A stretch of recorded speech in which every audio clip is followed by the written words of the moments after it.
What up, Chingo? What up, Meshu? What's up, guys?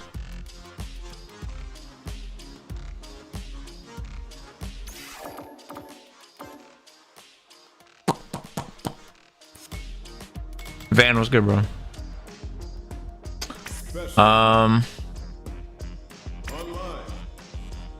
Alright, so the Sub Sunday form is open. I'm gonna just play some games on ranked or Dalsum until people show up. And then we can get started. Sounds good. Oh, let me tag everybody that I'm going live because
bum bum bum bum bum bum.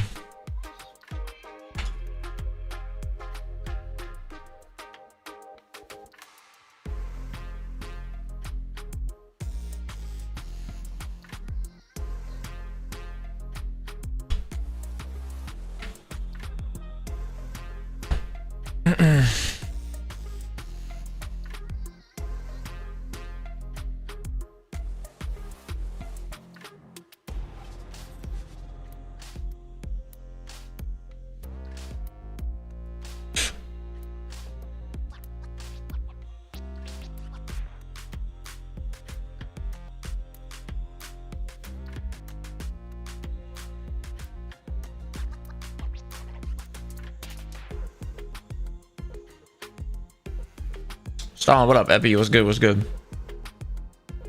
What's up, everybody?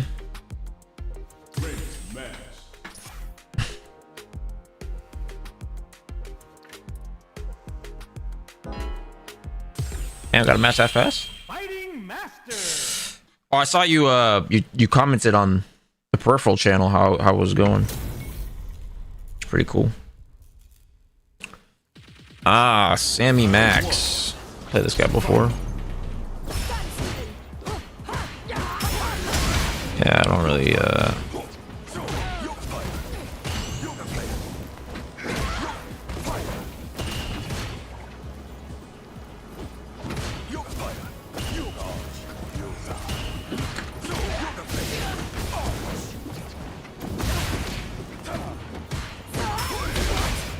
don't really need drive in this matchup like that.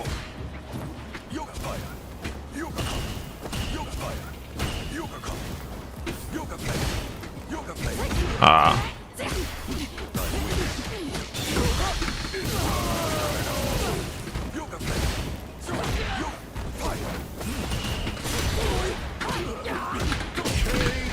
Yeah.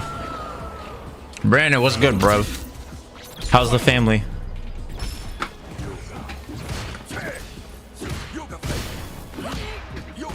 Whee!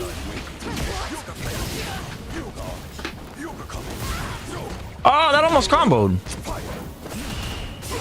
Oh, I wanted to flame. That sucks. He just keeps backing up and...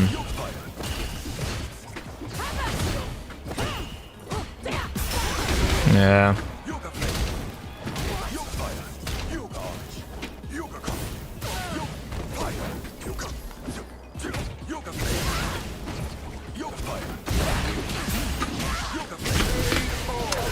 Yikes, here. Yeah, he didn't really know what to do. He's just kind of... Damn, he didn't want to run it back? It's your chance to learn, bro. I guess he's just about the points. He's just about the points. Here comes a new challenger. Bro, I don't know, man. I don't really care for Sagat in this game, bro. He's just not as cool anymore to me. I'm still playing him though. I made him alongside with Viper, but I have way more fun playing Viper.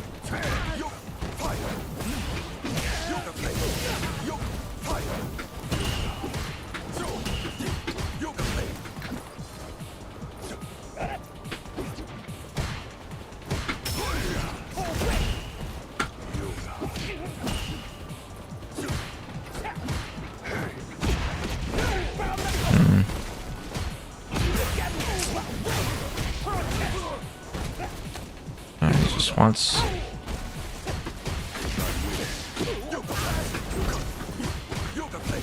the jump. Yeah, that's all he wants. I'm alive. Oh, what the fuck? Oh yeah, because you spend a bar, and then the last one is the super. Damn, Terry's broken, bro.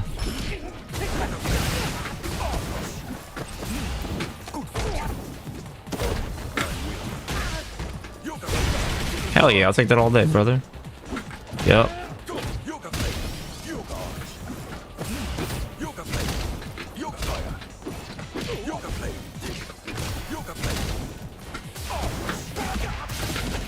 Woo! Oh, Epi, thank you for the 5 gifted.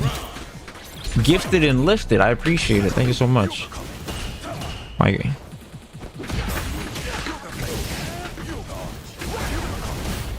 Oh. Jump. Oh, that was a good interrupt. I can't even lie.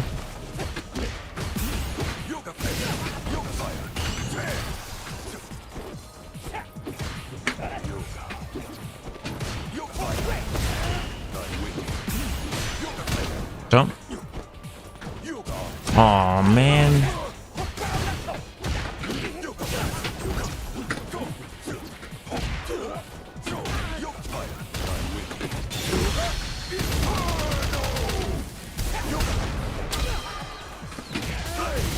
I definitely wouldn't be paying attention there. Thank you again, Epi. I appreciate it.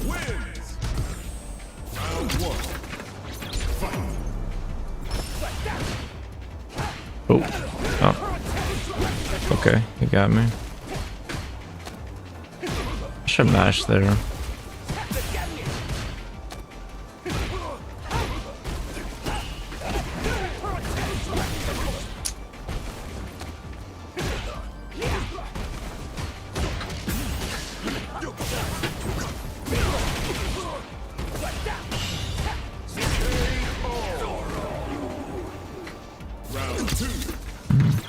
Okay.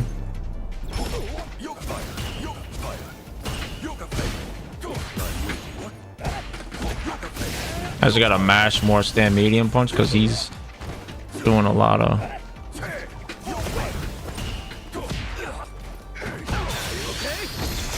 Whoa, that works? I didn't know that works.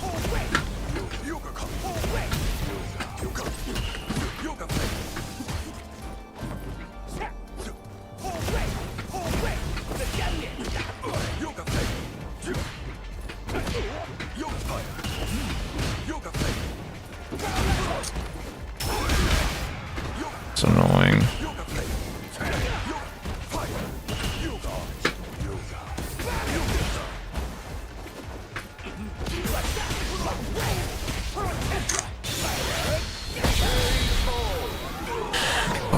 Fakerun's playing like this, man. Of course. Yep.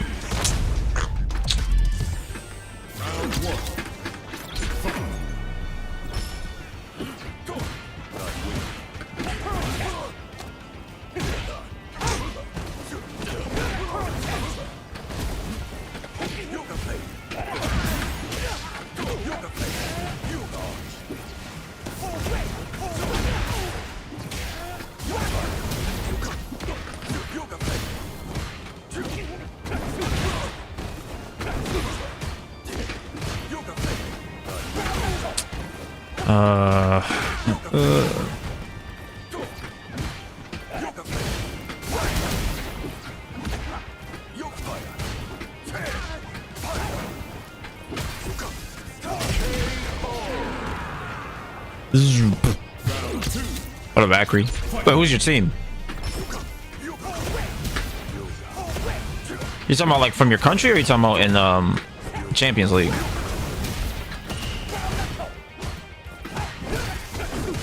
Wow, Dalsum's jab does not hit that.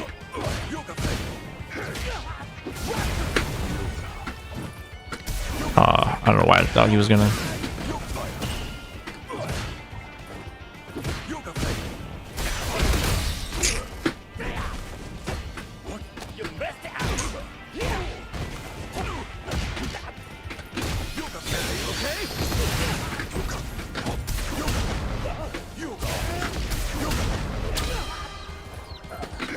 Oh my god, bro.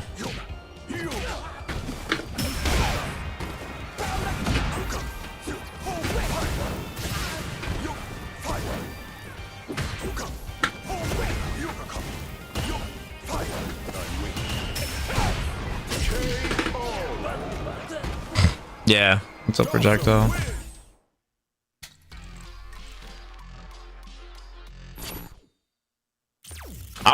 I was always the sim that would use it in footsies. Like, I like using it as like a poke.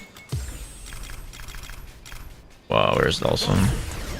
I liked using it as a poke before, because like people just weren't expecting it. But before, when it would hit, it wouldn't hit like, it would hit like here. Like they buffed it pretty significant range now, because now it matches the actual flame. Just like, I don't know why it wasn't like that to begin with, to be honest. It's like a lot of these buffs are just like fake buffs. They're just like things that why wasn't it like this from the jump, you know? But before, I think the hitbox was like this.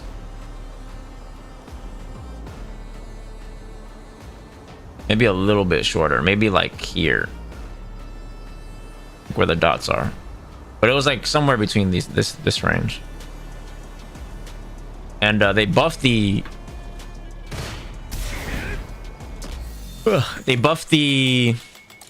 drive chip too.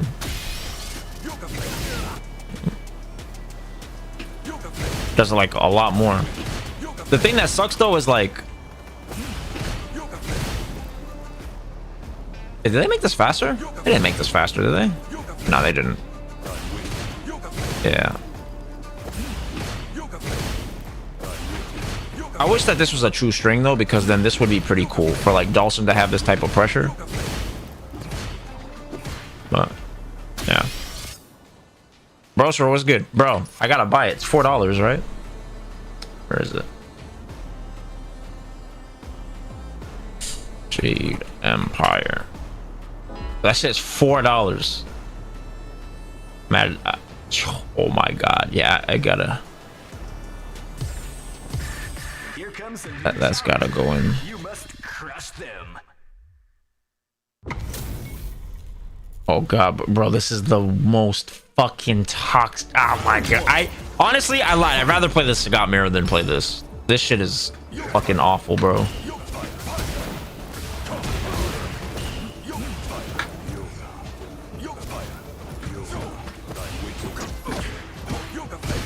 I forgot how to deal with.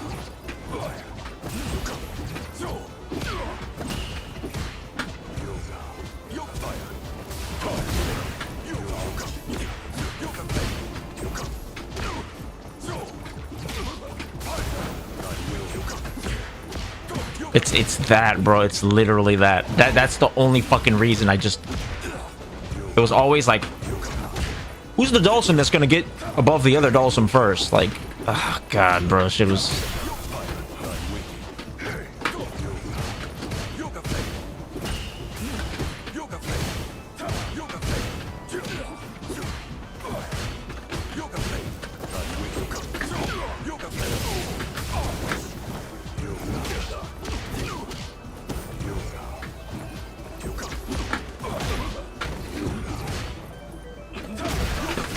Oh my lord, bro. Yeah, I still haven't. I know I'm trolling, bro.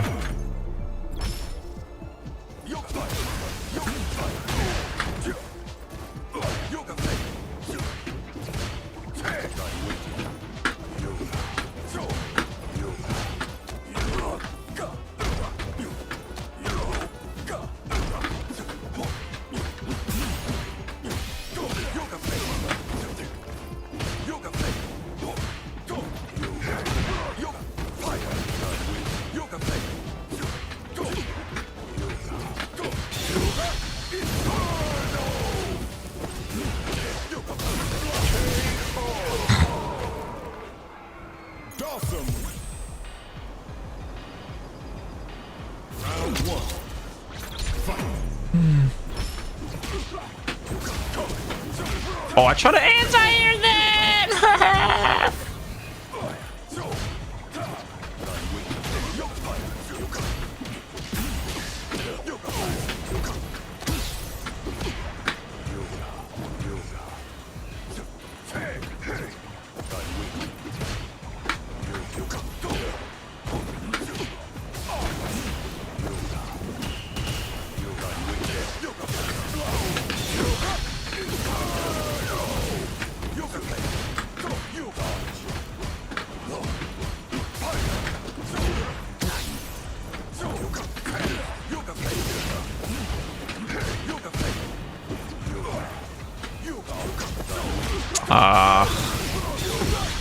Oh, this is fine, actually. I don't give a shit about this. He's gonna take a hard read.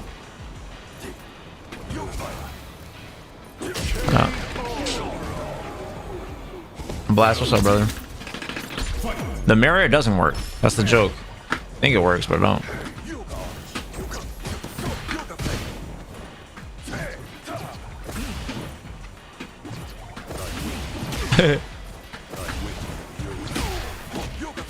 Yeah, you can't really.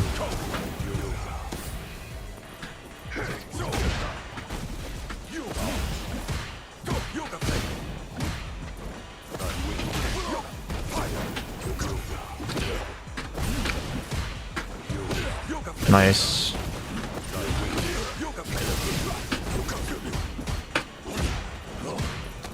Damn, I didn't get the fucking.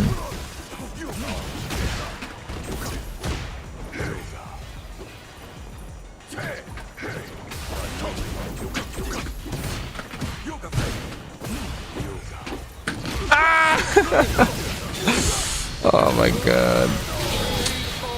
Yeah, so now he's high floating. So I just have the air to air it. Just got a neutral jump.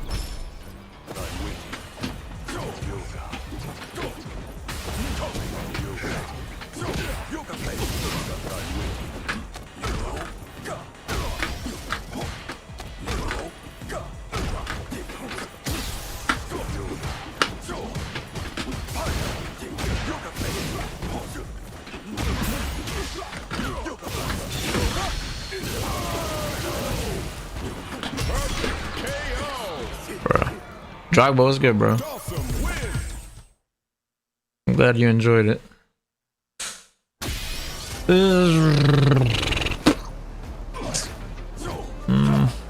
What's up, Opulent? How you doing, brother?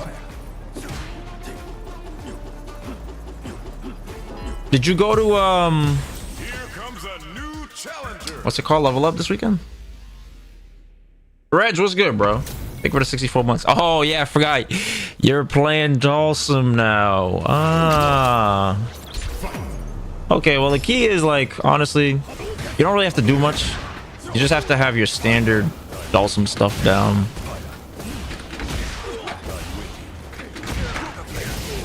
You just have to make people feel like they have to make decisions, right? And a lot of times people will just make decisions because it's Dulcim on the screen. See, like. Round 2. Fight. I see he just wasted his meter. He's gonna get frustrated. See, he's gonna try to send it. Like, so he's gonna jump maybe. Yep. Oh, fuck. I wanted to float.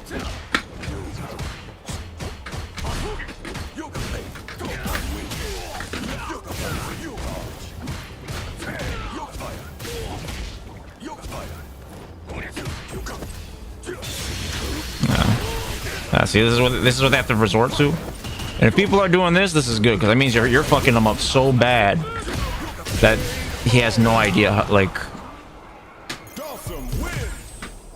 So I expect him to double down. He's gonna go even harder.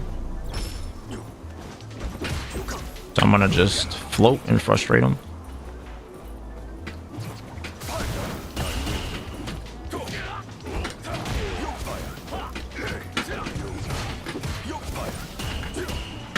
I don't really care about driving this matchup, to be honest.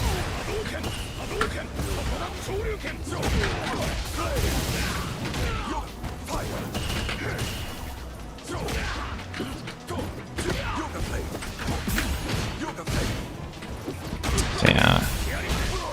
He got hornier because I was closer to him, so.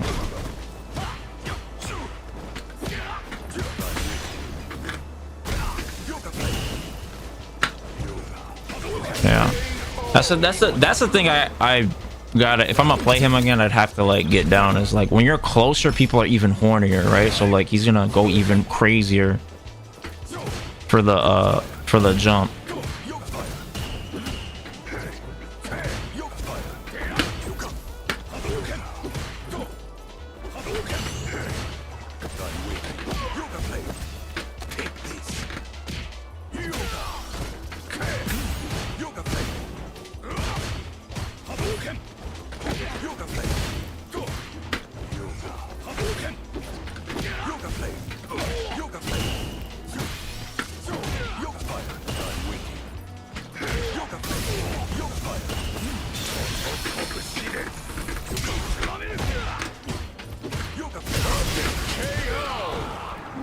What up, Bane?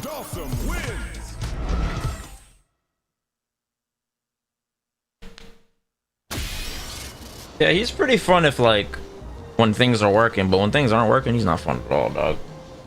What's up, dude? Rude.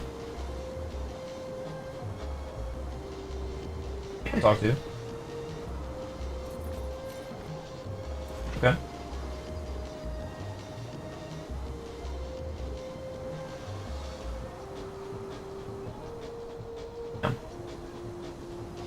Literally where that SpongeBob meme, you buried yourself.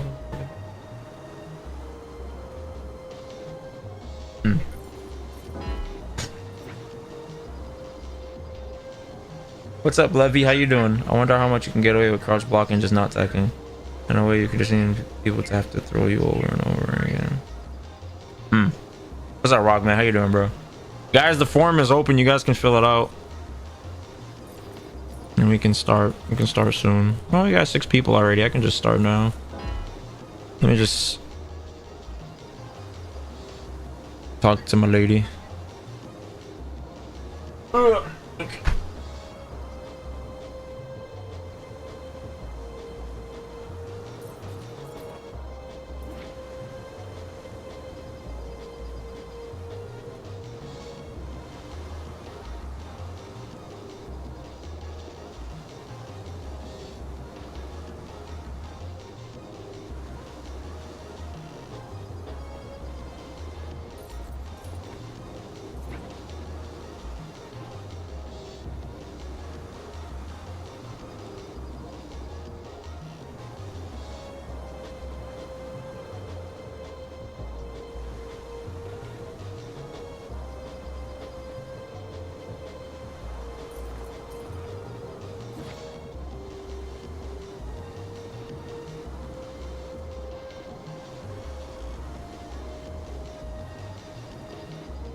Round 2.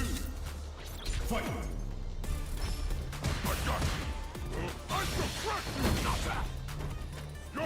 That was a sick punish. Wow.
If you want to play a jury player, you got Gohan, you got Kite, you have Blood Ryan plays her.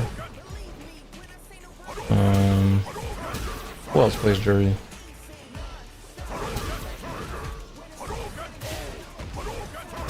Those are the three I can think of right now. Oh, Arrow plays her also. You can ask Arrow.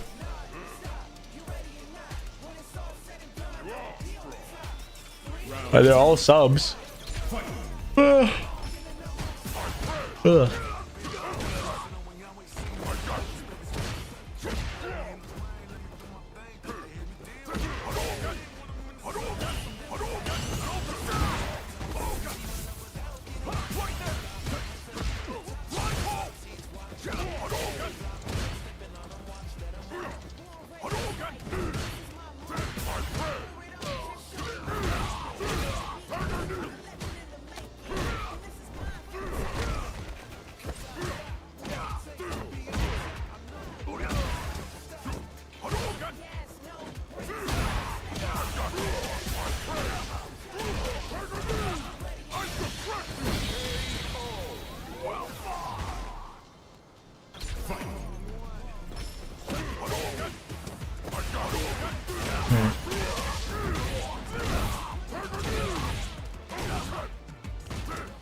Oh, because there's... Okay, I see. Just place it.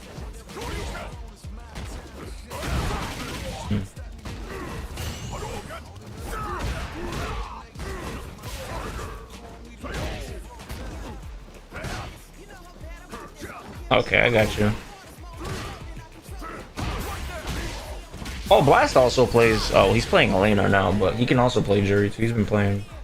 I just don't know how comfortable Blast is with playing. What up, DP? Yo, DP, what did I tell you, bro? I told you this was gonna happen. I told you exactly what was gonna happen. It's a tale as old as time, bro.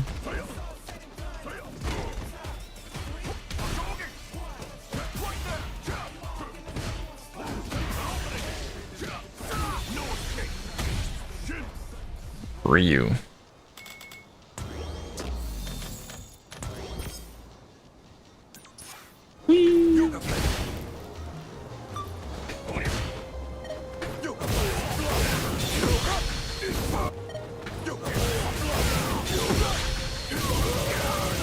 Bro, that's so much damage.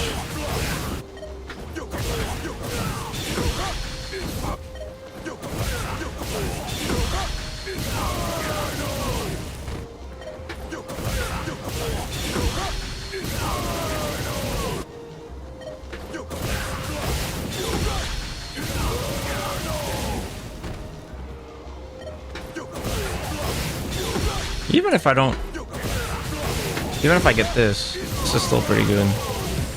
It's almost 40%.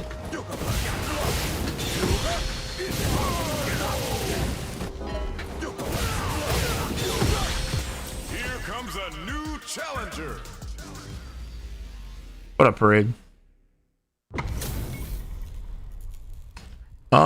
Play. You know what you should do? Send me one where you feel like your habits are showing. You know, if you, it depends on what you really want, right? So if you're trying to improve your floor as a player to be more stable, then send me something like that, right? If you want to work on your ceiling, then send me a time where you feel like you're playing pretty good. But I think you should be working. Everybody should be working on our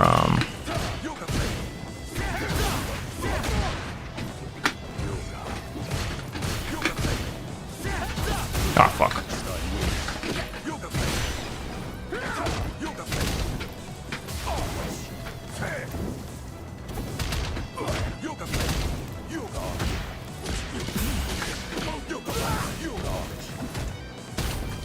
No!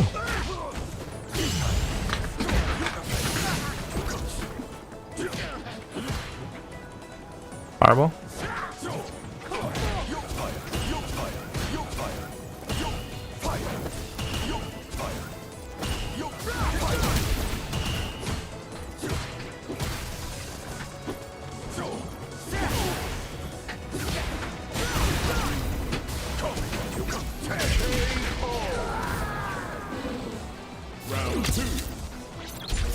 Okay, Epi, I got you.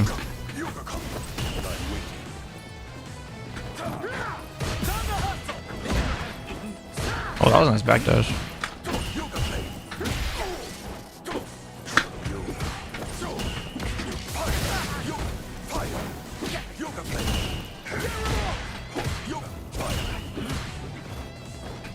Oh my goodness. What am I doing, Zaf? The whole point of you labbing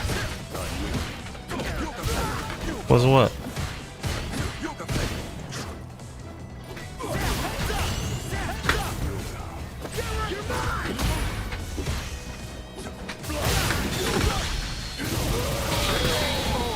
What's for that? What up, Tia? Tia K? What's good? Prefer Dalsum or Sagat? I have more fun with Sim, but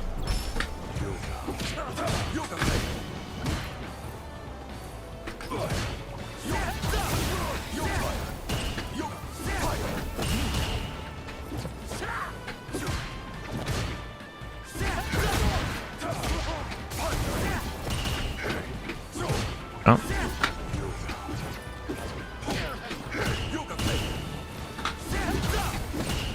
I just want the level 1.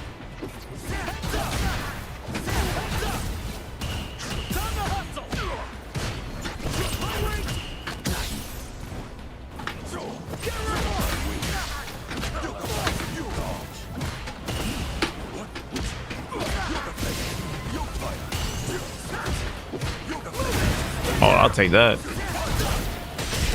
Yeah. Oh, just for Ed.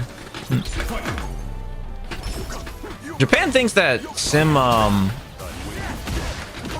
loses to Ed, but I don't think so, man. I think a lot of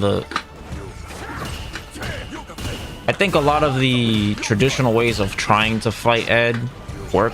It's just that sometimes players just get too aggressive playing as Sim. Like, what the fuck is Ed supposed to do here?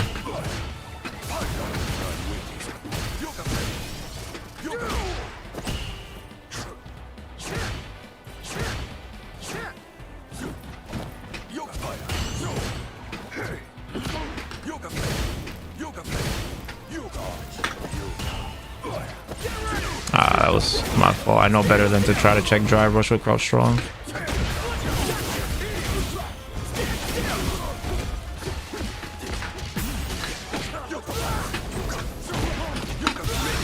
I could have killed.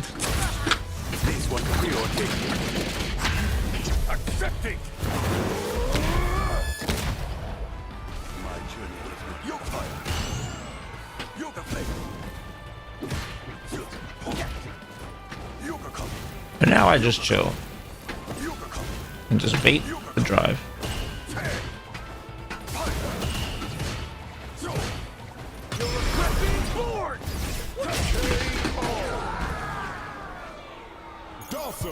You'll probably see like one of the main Japanese Dalsums make it far in that tournament because Dalsum does pretty well in Japan in general. So Torameshi, Mochi, it's gonna be one of those two.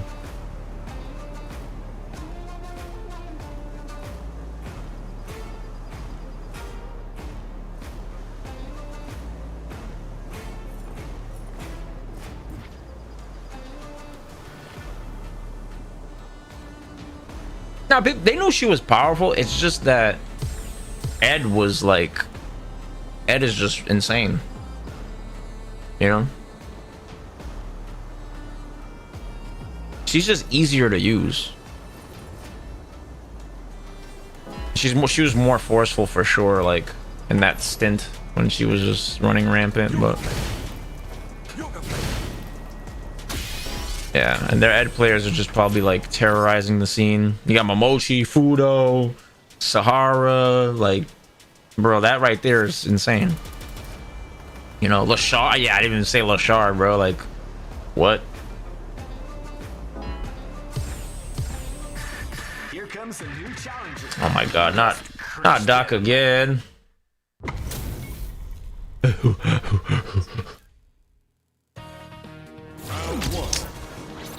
Great, how you been, bro?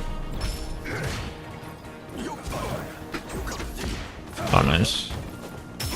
He was ready.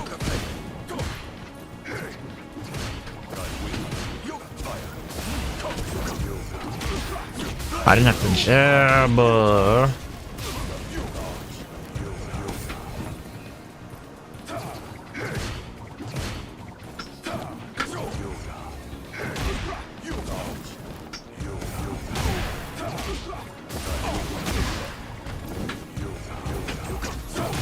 What?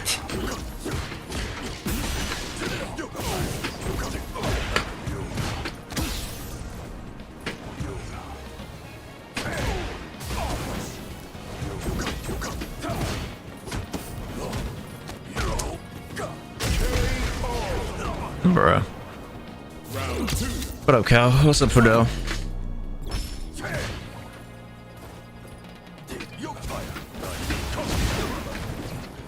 Oh my god, bro.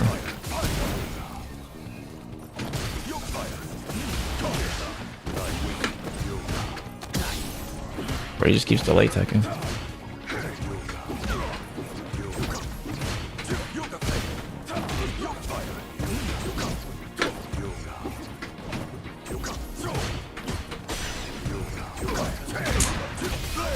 Gotta air to air, man. Air to air. I already know the answer. I can't do that.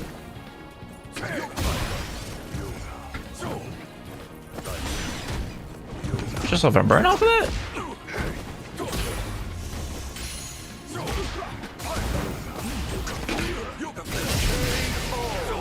Damn. What up, Darian? How you doing, bruh? How goes it? Whee! Ah.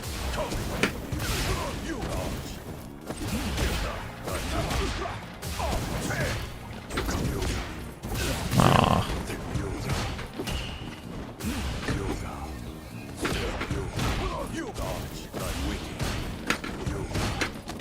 Bro, he keeps fucking teching. Is this man insane? I didn't mean to do that.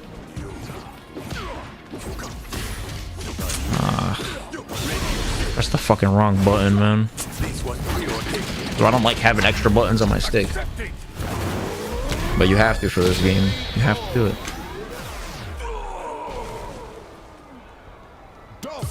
What up, Fierce? Yeah, I didn't care for it either, to be honest. Yeah, same stick.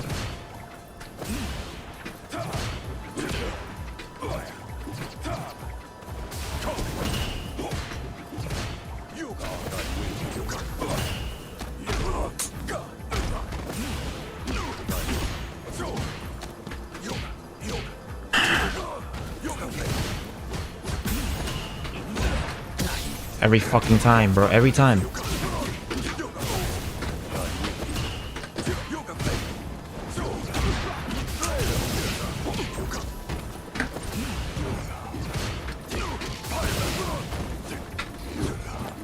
What the fuck?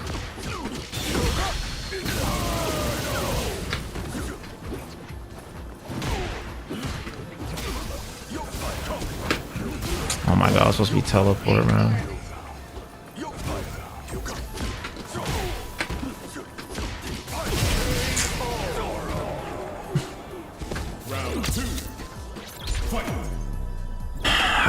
I gotta like do a better job, man, against players that play like this, bro. Like, it's just in general. I don't know why. I just do not believe that this person.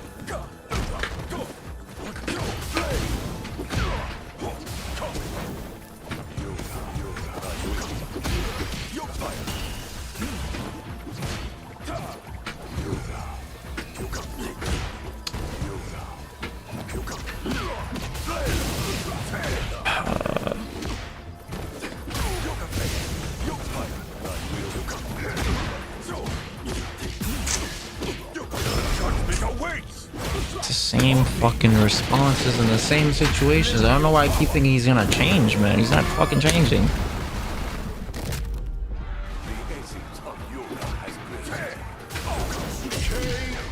Wow, my jab whiffed over his fucking head, bro. That's so annoying, man.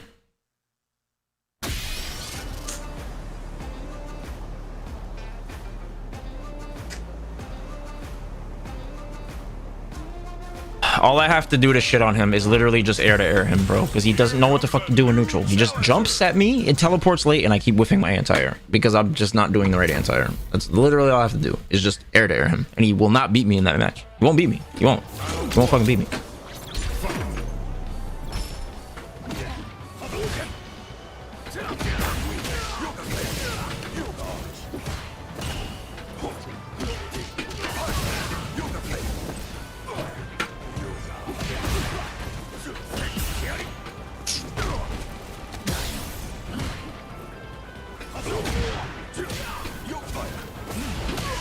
That's a huge buff, by the way.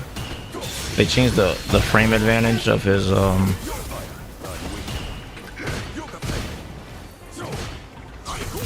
I definitely parried, but this game fucking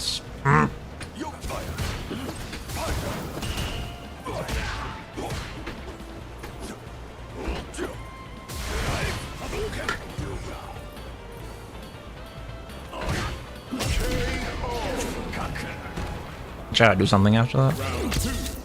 I don't know what he tried to do. He tried to do something. Bruh.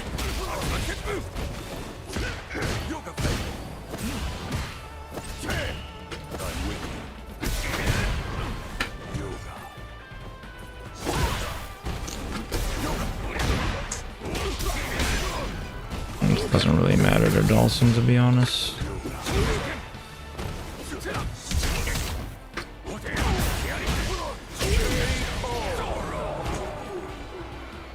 Fight round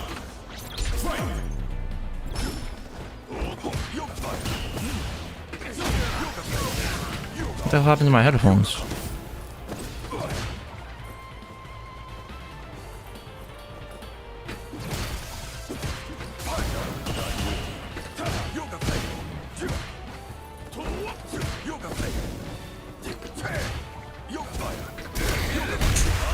I hate people, man.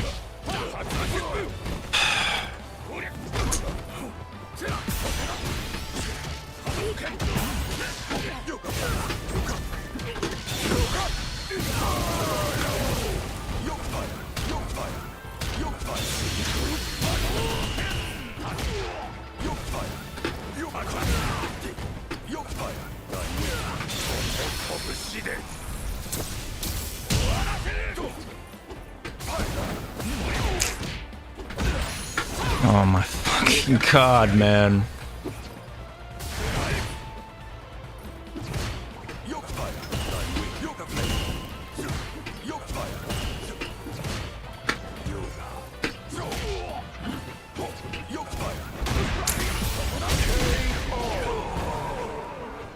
Real wins.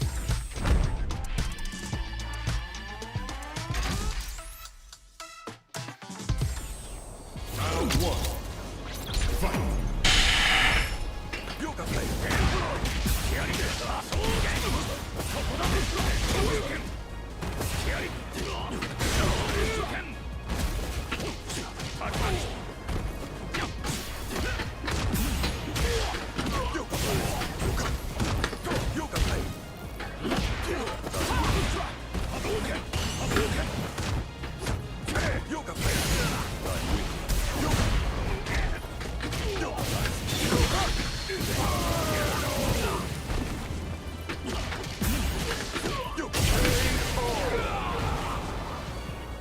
Kangaroo? That's funny as fuck.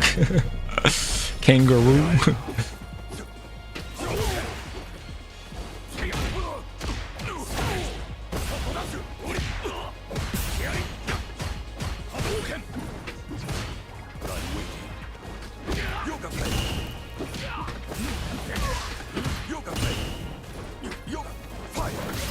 Why does that? I don't understand why that. Why does that not, like, bruh? Are you kidding me, man?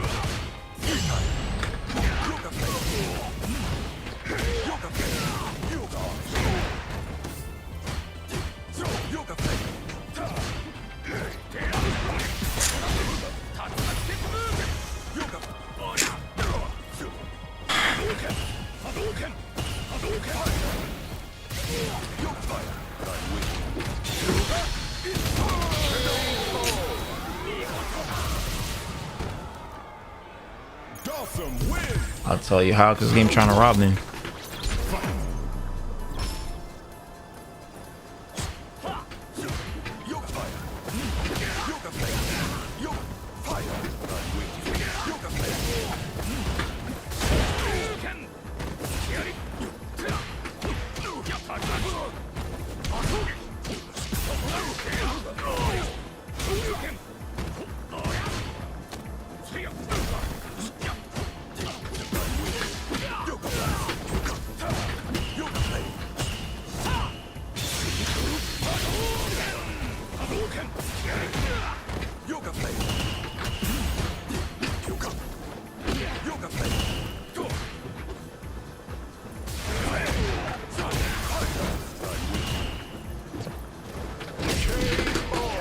Of course.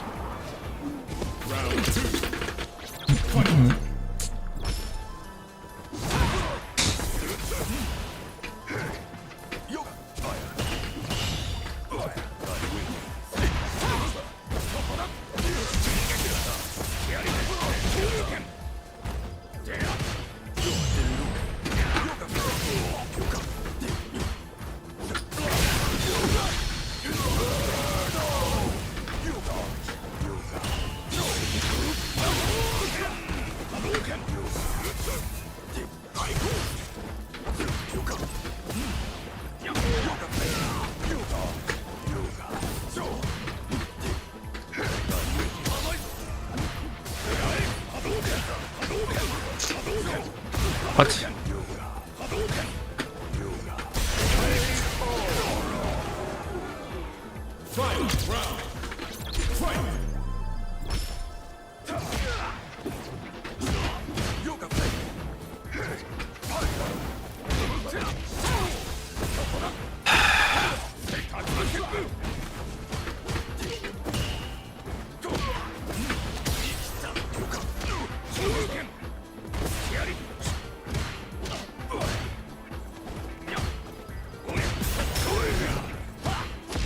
What?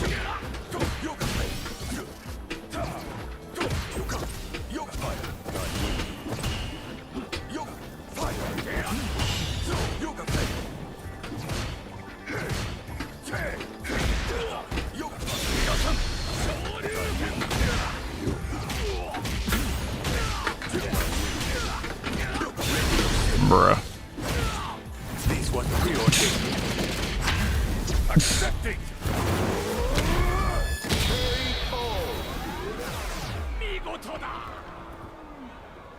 Dawson wins.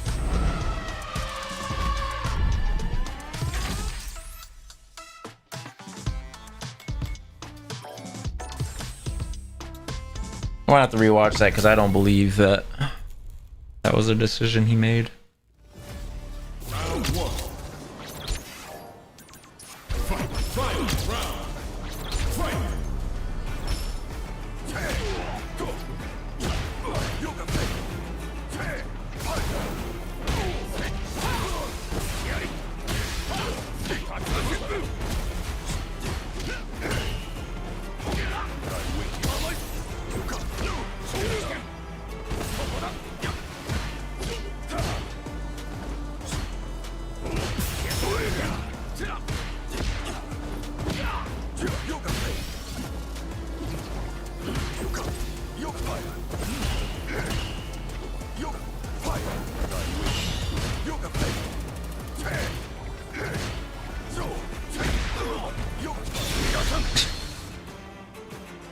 He thought I was gonna do stand fierce. That's why he did that. Okay, okay, okay.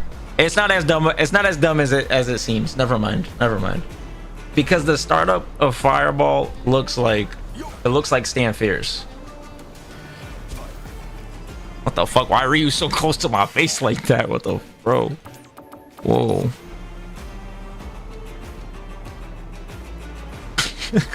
Fucking yo, this is scary as fuck. What the fuck? Yo, this is a jump scare. What the fuck? You sitting here trying to play some regular Street Fighter, and this motherfucker's like Street Fighter 6, 6, 6, 6, 6, 6, 6. That's crazy, bro. Oh yeah, that's a really good screen. Hold on.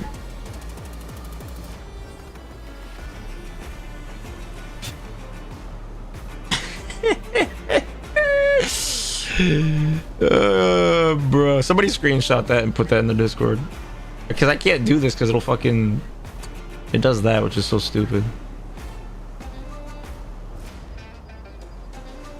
That is so funny, man. He has pores, bro. You can see the fucking horse shit in his pores, bro. But he's like, he's up to no good. Yeah, I was pretty happy I got this. I should have gone for Fireball here, but I was like, I don't really remember the timing of that combo, so let me just keep it simple. Honestly, I could have just also killed, like, let me see. Like this.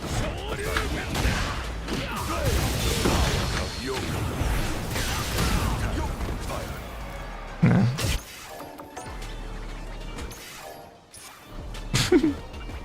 What the fuck? Yeah, that looked crazy. Do I go to player control and then I go back? He's light skinned. Michael Jackson Ryu? That's interesting. Hmm.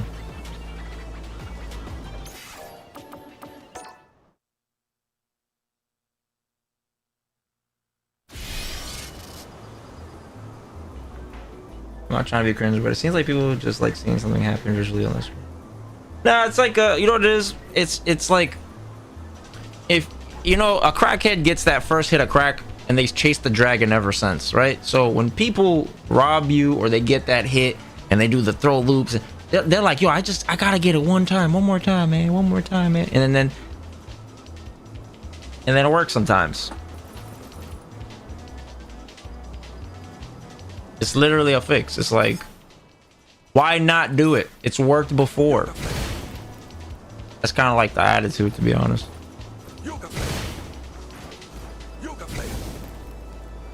Bro, this move is so active.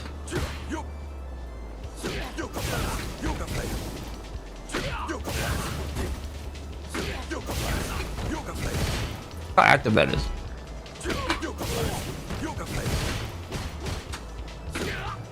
And you can throw after that too.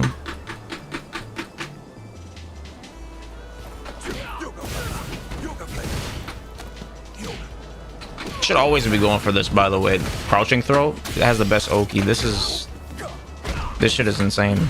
That's +3 throw range. Came up with that season 1. Yeah, the only problem is, like, if somebody has a DP, then they can easily, like, you know, this was like one of his hardest matchups at a certain point, but I actually like playing it once I got the hang of it. Definitely better than Cammy, I can tell you that much. It's probably even easier now.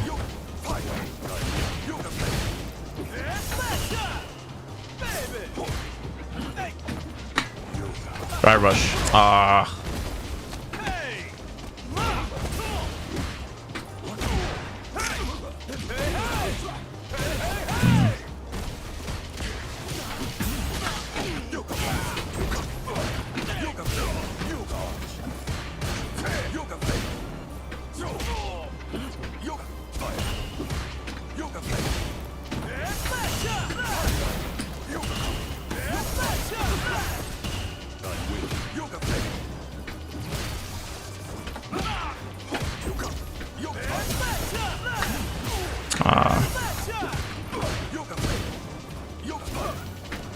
EX.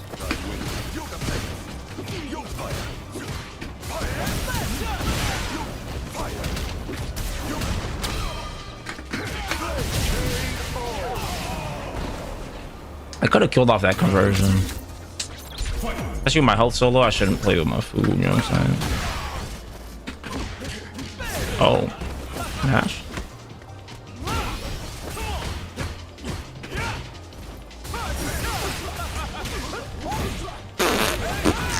The thing about that EX fireball is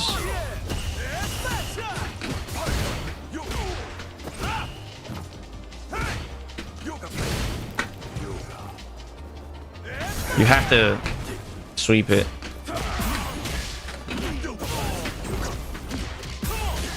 Oh, okay. I wonder if he delayed jab there, or did he just commit to it?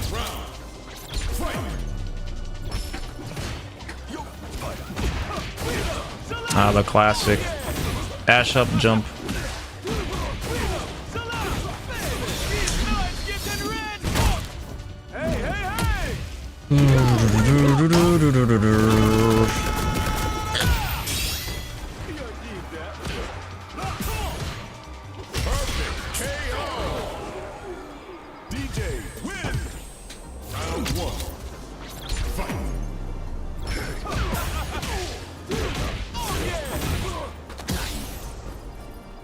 And fireball, you don't know how to throw fireballs, I already know.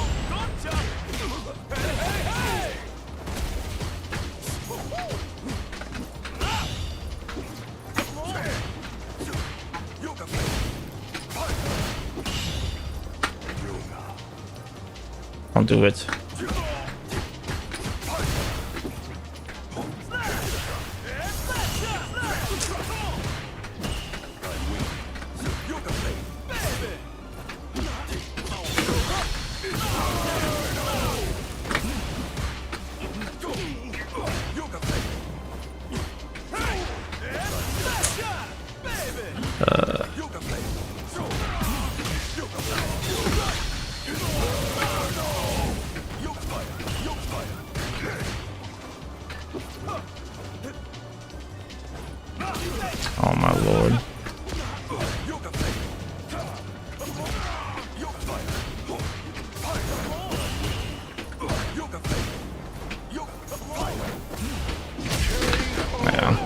Charge fireball usually makes people panic.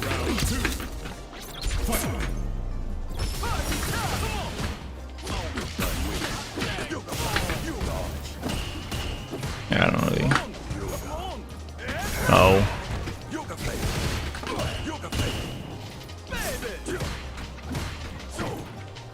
Jump.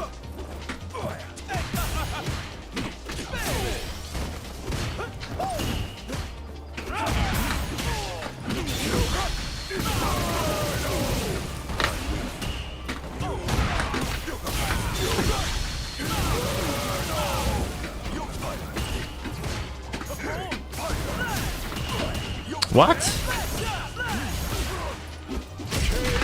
How did that not punish him? What the fuck? He has that much hit stop on his fireball?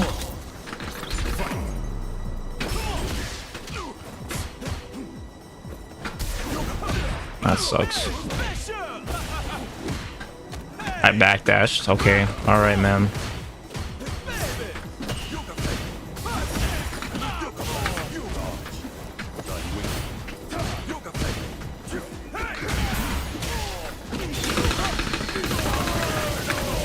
He can't.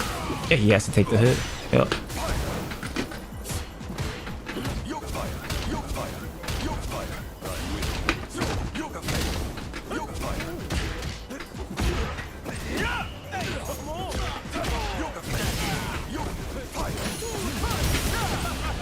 Yeah.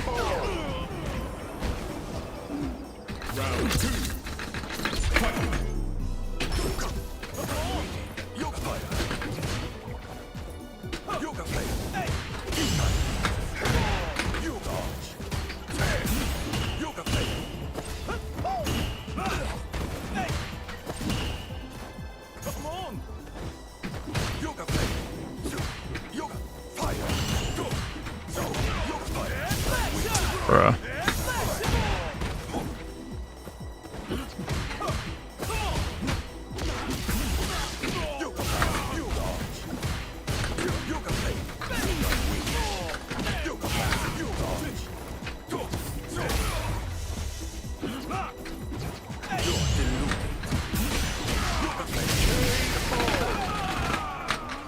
So my focus there, I was like, he's gonna get hit by this on this what's it called, this perfect parry attempt or whatever, and then if he blocks it, I'm gonna just delay frame trap. Because usually people, when they like are in a unfamiliar situation, that's where they delay tech. So like, when have you ever seen somebody perfect parry, drive rush, a poke, you know, like, and then delay trap? That doesn't make any sense, right? Oh yeah, Satsui. Yeah, I labbed it. I think I've done it in match once. Oh fuck, it's Mo. Or is it Moo? It's Mo or Moo. It's the same shit.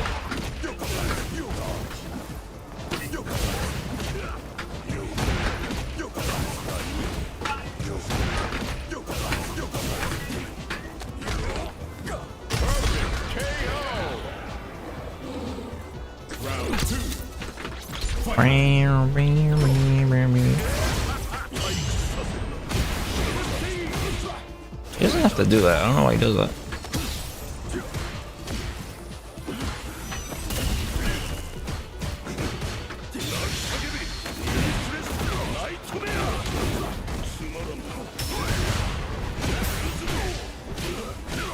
Wait, so he didn't do EX scissors there? Oh my god.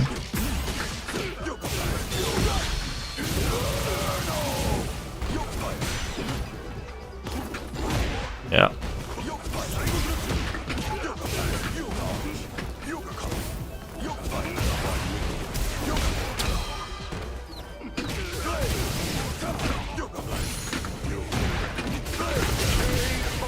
Bro, I trolled. I thought I had level 2, so I was gonna do the stun combo, and then I was like, oh, it's too late to do the level 1 combo because I thought I had level 2.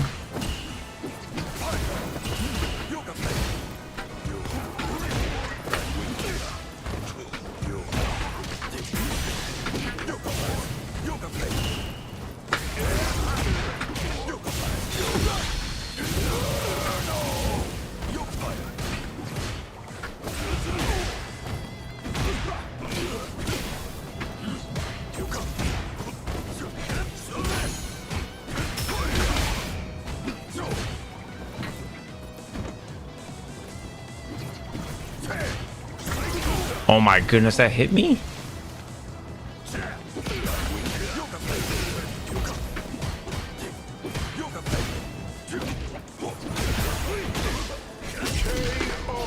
That's for Kite. Kite, that was for you. Round 2. Fight.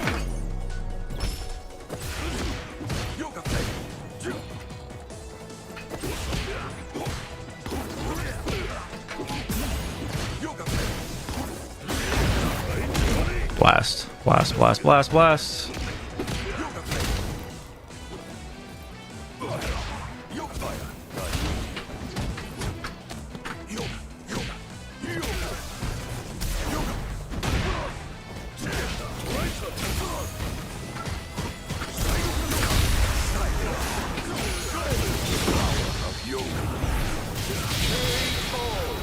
Blast, blast, blast, blast, blast, blast.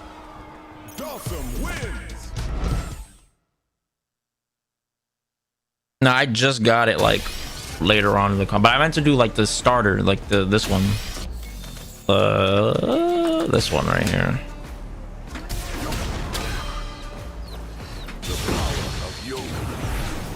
Oops.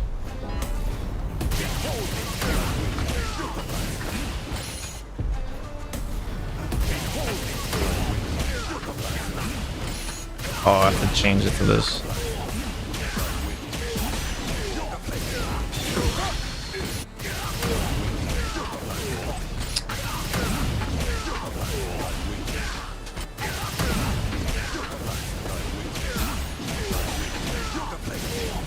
Bruh.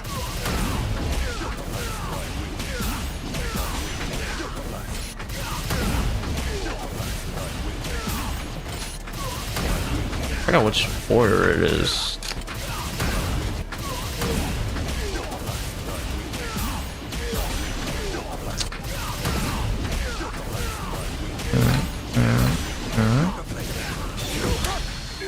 Fuck.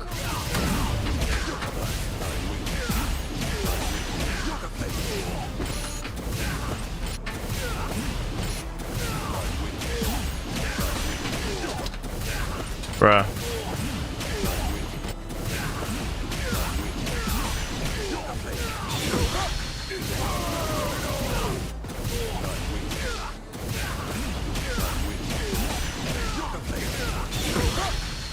There you go. 6186. That's what. That's if they block it. If they get hit.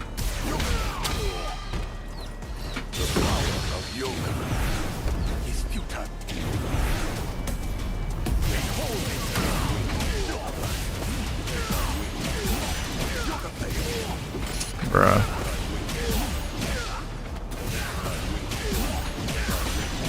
Uh,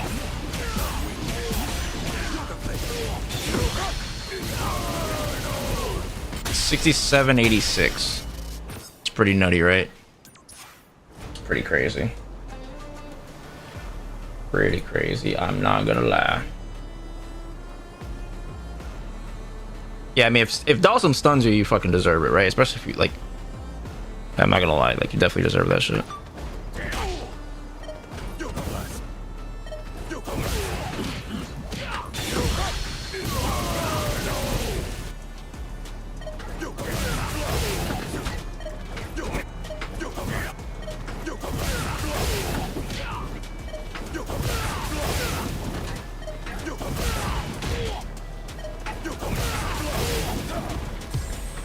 Alright, let me do one more, then we can start.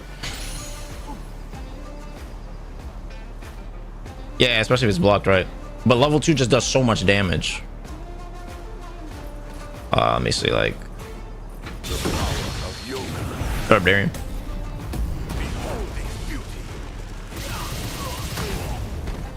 It does 4. It does as much as a level 3. So imagine a level 3 super that you can combo after. Pretty obnoxious, right?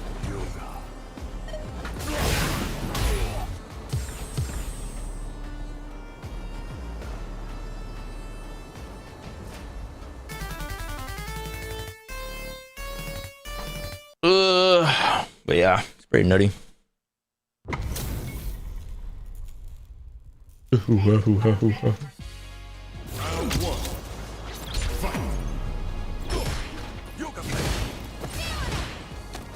I was in throw range.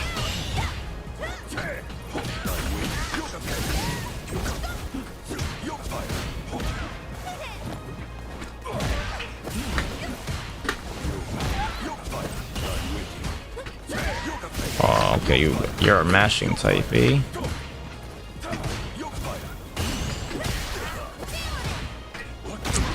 I didn't have to do that.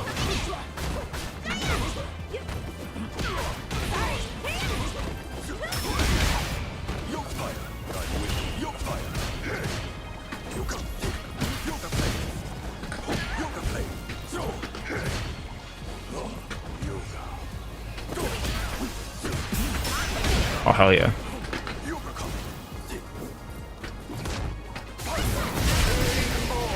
I think I did the slow one.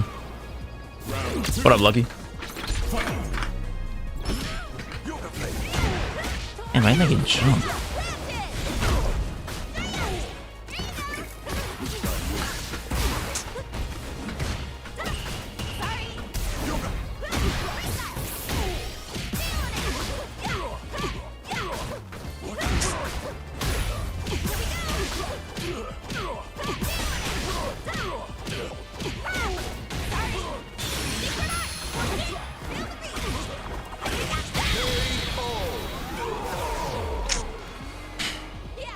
This is where mashing is good because people like to do shit like that. And then if you're a masher, guess what? That shit doesn't work on you because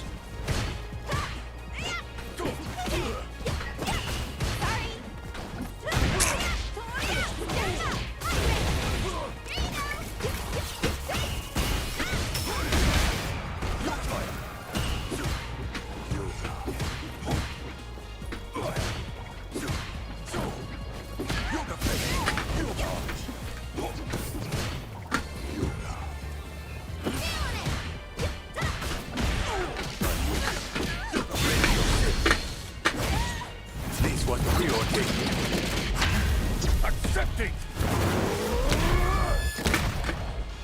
My journey is not yet. Your fire.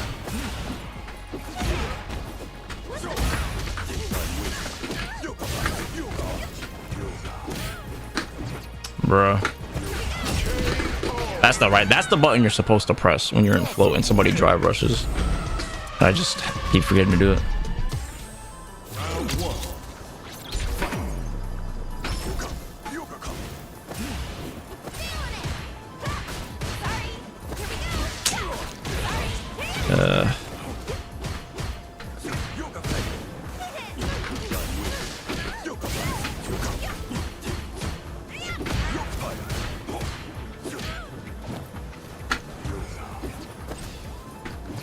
Don't.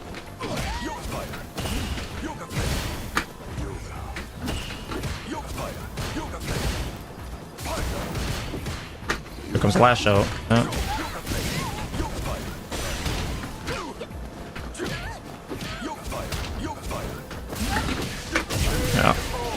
Yeah. Yep. Upset. Nah, bro, don't be doing that.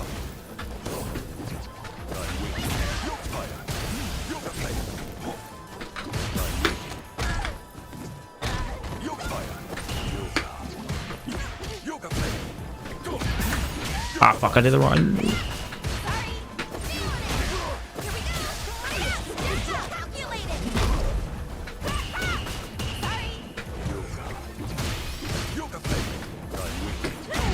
What?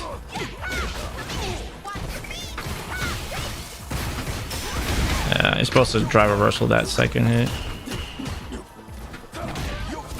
He's gonna get horny. He's gonna get horny for it. Oh.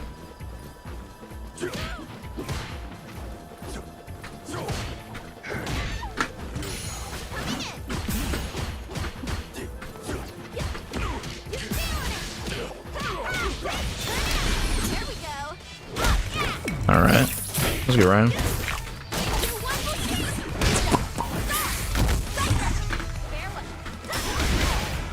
I don't even need it.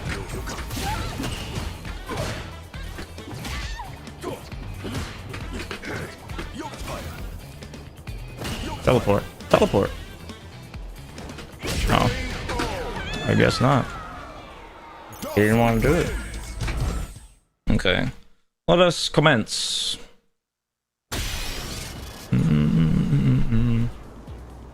Oakley dookly.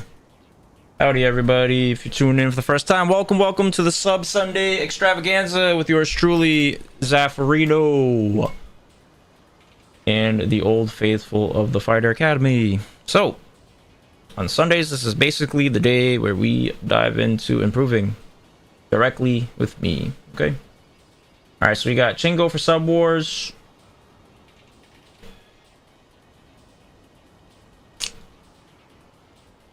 Meshu replay review, Opulent Sub Wars, Foxtrot replay, Blast Sub Wars, Acri Lab Collab, Epi replay, Stalin Sub Wars, Chandros Sub Wars. Okay.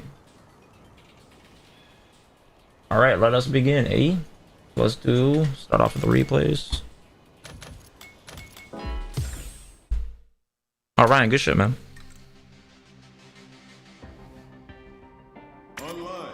That's good shit. Did you take breaks or did you just fucking like... You're just like fucking balls to the walls? Alright, Meshu, we're gonna start with you first.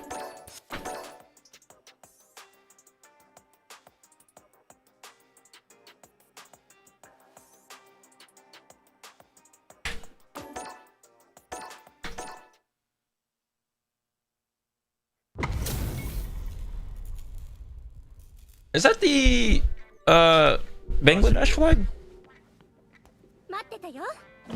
Round one. Okay. Okay, nice. Ooh, okay, Meshu. Nice. That's the first time I've ever seen you hit that.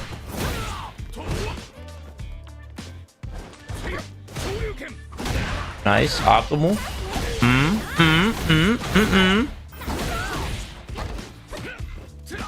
Ooh, nah, Meshu, what the fuck? Okay. Can't you combo off of that? If it hits like that? What was it?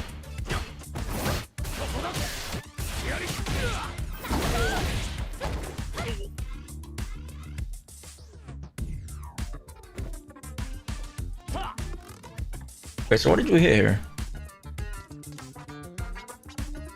But you're not in range? Oh, you are in range. That's +5, right? Isn't this a 5-frame button? Yeah.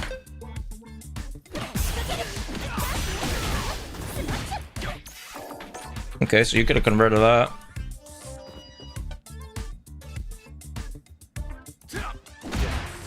Oh yeah, this is what I was talking about. This. How much is this on hit? What is this? +7, bruh.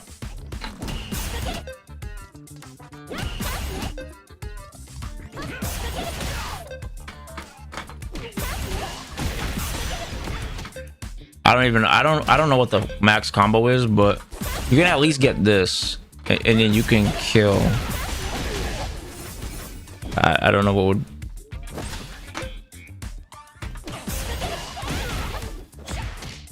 Oh, it's this maybe?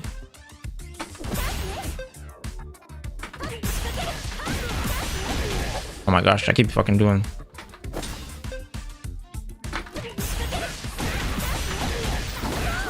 Yeah, he's dead. You don't have to backdash all the time. Like, so when you backdash here, it makes people want to chase you on the negative frames. Like if you know, and he's probably used to Elena's like doing that, right? So instead you want to hold your ground. Okay. Hold your ground here.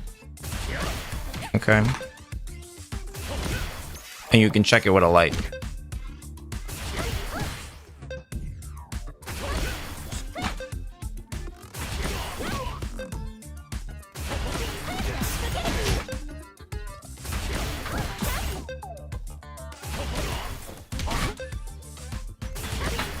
Oh, that's 8 for, oh.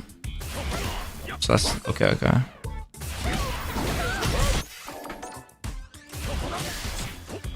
You gotta be careful, like when you're minus, don't always give up space. Don't always try to get to a safe positioning against players that like to drive rush, like on reversal defense situations, like turn shifts, not turn steals, but it's his turn, right? Technically, because you're minus.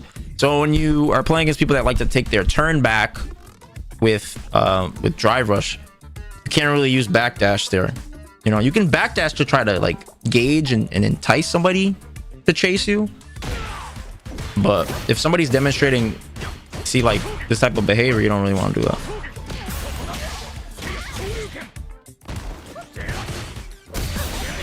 Nice. Okay.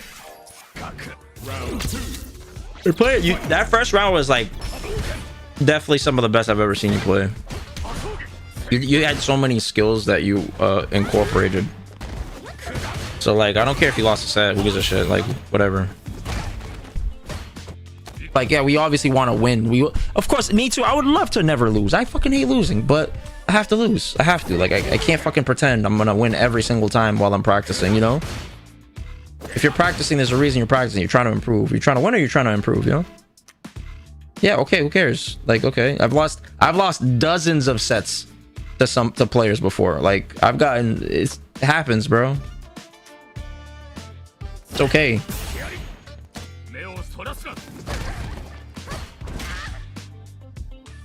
No. I'm not saying you do want to see it, of course. That's like me saying like, oh, you're hungry. Yeah, no, you shouldn't have food. No, obviously you want to fucking win. That's the purpose of you wanting, right? You want the food because you don't want to be hungry.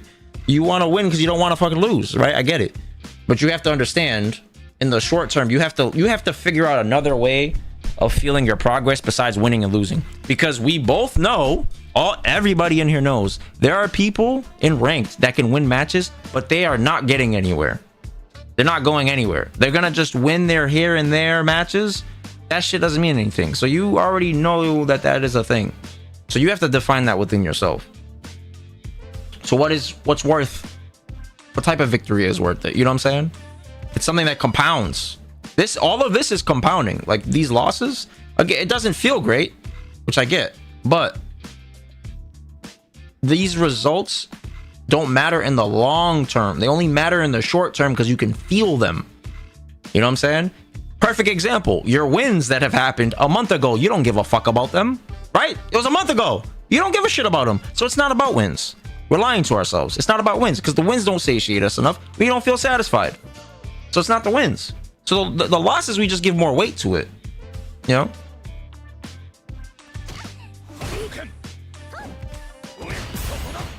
Yeah, but failure is not a results-based thing. Failure is more so an attitude and efforts-based thing. You know what I'm saying?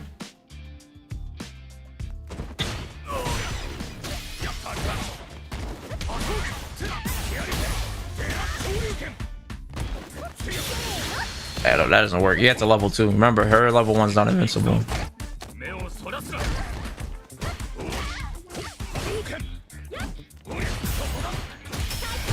I do think you gotta start getting used to doing like 2 lights, like in confirming your lights, because you're making them block 1 light and then you're trying to press, and the person already is like in a mode of pressing buttons. So if you're gonna press a button, 1 singular button, and then try to frame trap off of a negative button, and the person that you're intercepting is in the state of mind of being aggressive, it doesn't make sense for you to press 1 singular light.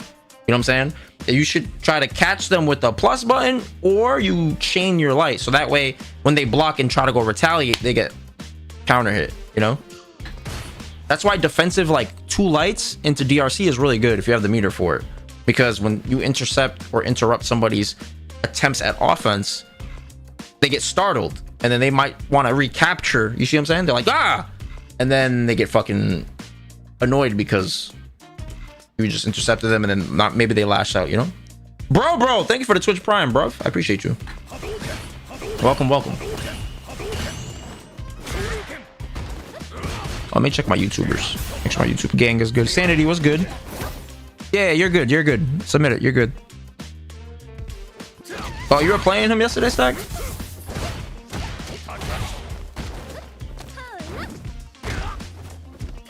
Oh, that was close.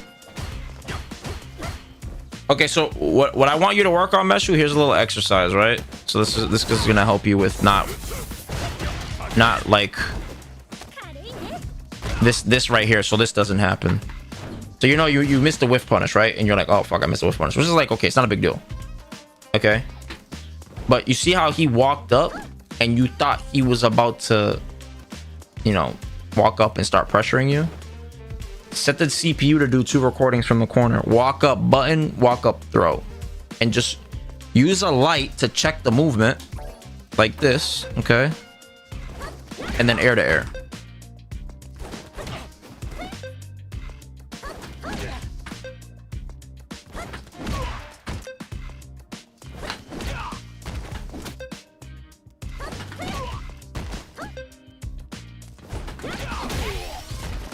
Hey, could you come off of that?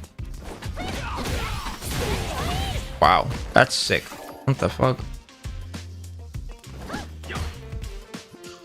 Oh, nice. Yeah, for sure. Come through. Join the Discord too.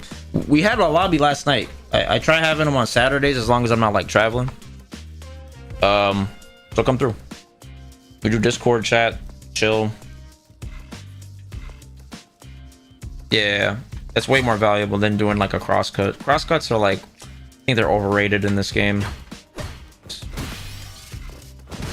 I much rather air to air every single jump in than to DP every jump in this game, to be honest. Because if you have strong enough neutral, then it's like, you know. Sengen! Yo, my bruv. Guys, follow, in my opinion, a top tier, S tier, world class commentator, and an elite player at that. Full of knowledge. I actually qualified for Capcom Cup in Street Fighter 5, but that was when we got bodied by COVID, sadly. But absolutely amazing person, even better friend. Shuri Sengun, love him. Give him a follow. He streams. He's deeply analytical about the game, just like me. He's hilarious, and he looks like me, so he's like a good substitute. You know, so if I'm not streaming, it looks like I'm streaming, but you're watching a UK version of Zaf. All right, cool. All right, nice. All right. Okay. Yeah, for sure, bro. Okay. Oh yeah, you gotta hit confirm these, bruv.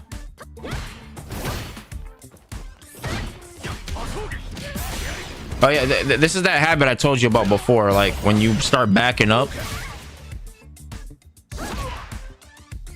Yeah, the upgraded version. I appreciate it. Thank you, 1.0, the originator. All right, so look, so right here, you see how, okay, this is the key mistake that you're making, is that when you get this negative block stun, okay, and then you walk back and he whiffs, every time he whiffs, it's like you try to go fix it. You don't have to fix anything. You already whiffed. It happened. Okay.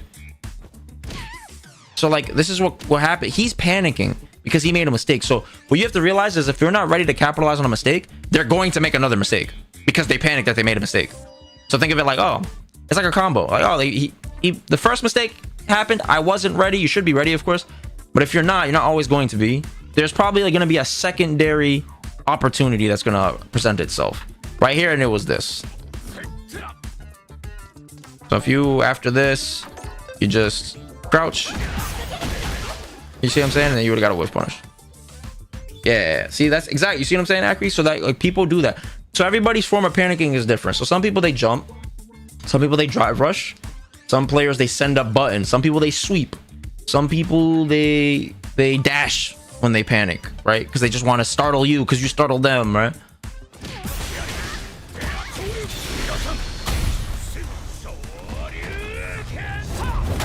That was a, bro, this was, I'm not even gonna lie to you, this might have been game over if you got the right jump in here.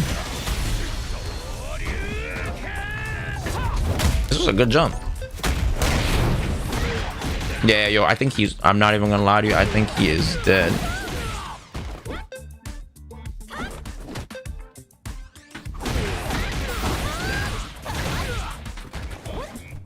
And then corner carry.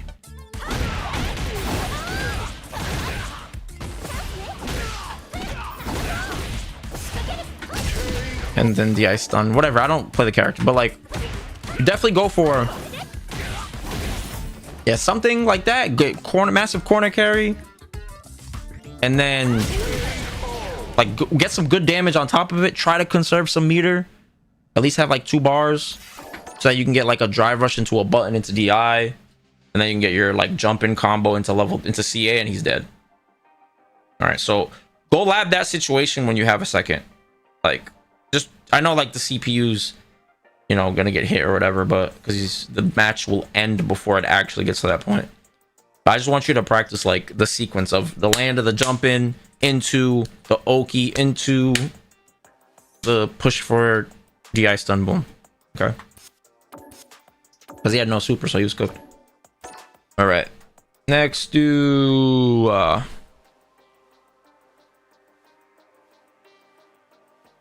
right, so let's see. Fox. What's up, Fox? How goes it? Player? Let me see. 3F N EX B6 XY.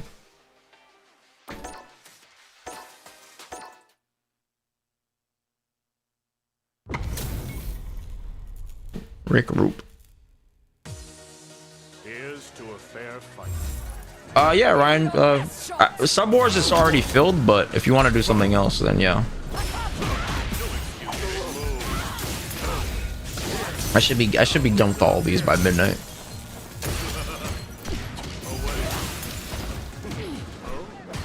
No, you can do anything. It's just that Sub Wars is the only one I really cap. No problem, Meshu. Good job. Excellent job today. Excellent job all the time, but your progress is showing.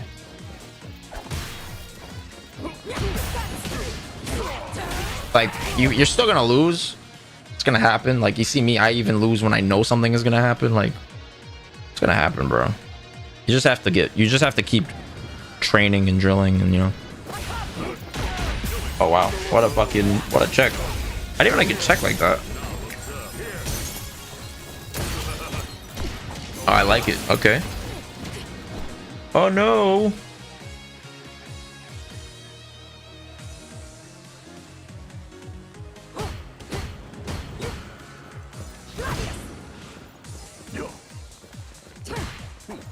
So I don't, you know, I think you're putting so much pressure on this dude, Fox, that like, I don't think you needed to create a gap in your pressure. You see what I'm saying? Because you keeping it tight, like if you think about this person, like this person is trying to rob a store. Would you leave your store doors open and then walk away on lunch and be like, oh, you know, nobody's gonna steal anything?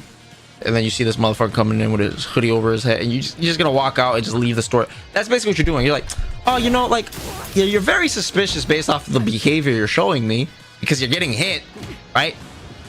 But then you try to do this. Like, this is not worth it. I think it's better for her to, like, for example, perfect parry back throw you or something like that, right? Because the amount of she has to do a very specific thing to counter what you're doing, but the thing is that they're demonstrating a behavior where they're just not blocking elsewhere. They're doing other things. So I think if you're gonna throw, you should tick throw, so that way he can't mash on you. And if he jumps, you know, you can like anti-air him or whatever. Okay, but here this was so negative that you didn't really. Maybe you still could have anti-aired, but you just were probably startled by it. So then this goes into another point: is if you're gonna throw, you should always be ready for this. Then, right? This should always be a thing.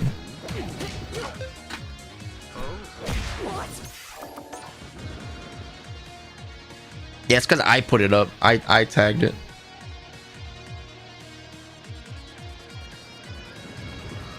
Yeah, I was the one that did it today.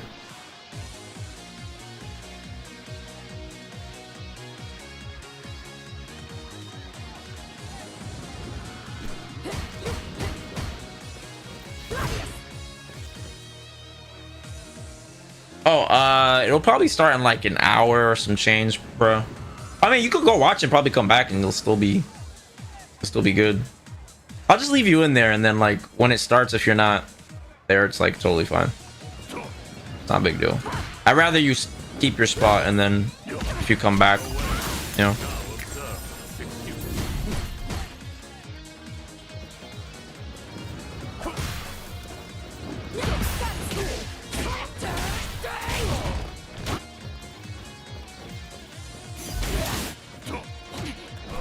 Okay.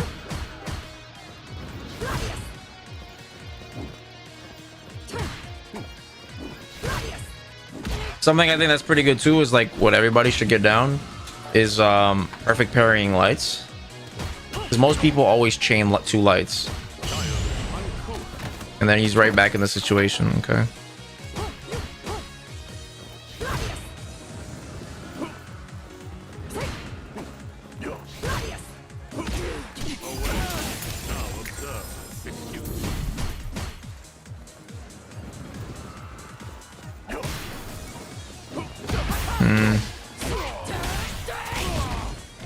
Alright, it's just a small mistake, not a big deal. I think you should have spent the drive rush there to guarantee it. You didn't have to. I don't know if you were being greedy per se, but like you could have probably killed off of that too. Put a conversion into super. Yeah, and that button is obnoxious now when he has a departure out because now you can cancel it, bro. Insane. Insane.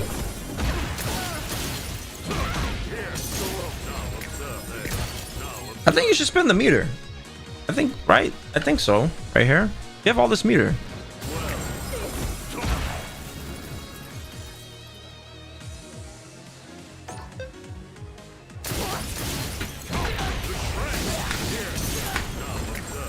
Because you're going to be able to get back over that 3-bar threshold pretty easily.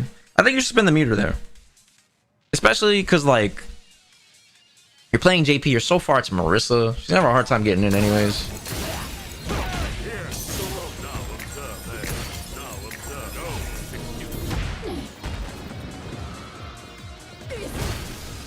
Another thing too is like, if I were to play JP, right, I think what's important is you establish the delayed departure. I think that creates the most pressure in somebody's head because then you get the high-low mix, right? That's what you really want. Teleporting on top of their head is not. This doesn't really do anything. It's the high-low mix that's the most dangerous. You know what I'm saying? That's the layer you should be going for, aiming for that. 'Cause this is like whatever, like.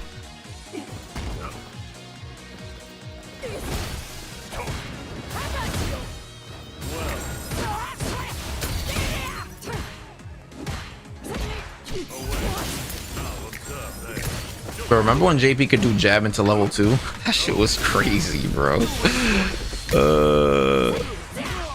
Ouch. That wasn't a good activate.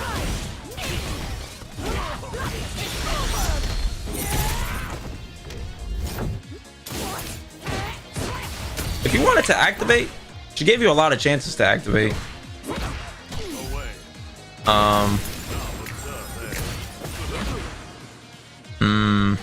Oh, you didn't drive rush fast enough. Is that what happened here?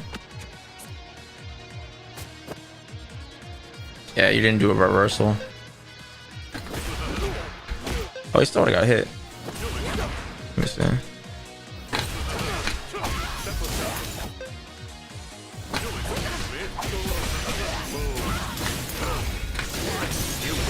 Does she die here? Oh my gosh, she might be dead, bro. Oh. Yeah, that's pretty rough.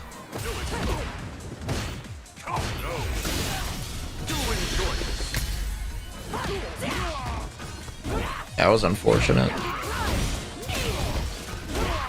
Yeah.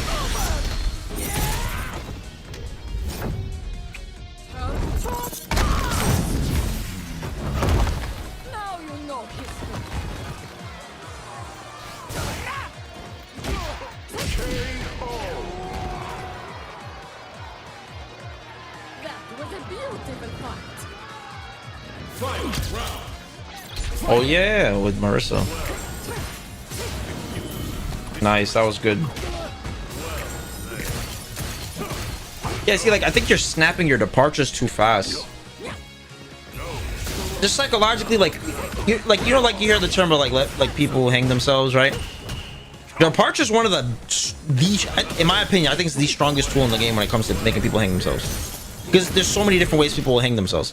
They'll burn themselves out, trying to avoid it, right? They're gonna jump, get anti-air. They're gonna fucking try to walk through it or chase you and get hit by it. So I think just let it do its thing. You don't always have to snap. You don't always have to, you know?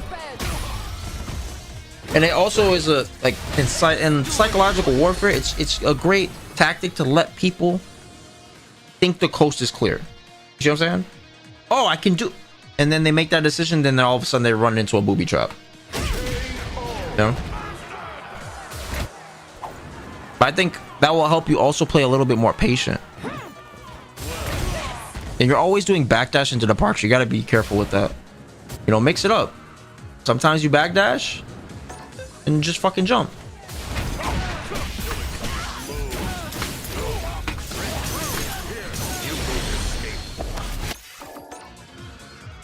Okay. Sometimes backdash, drive rush.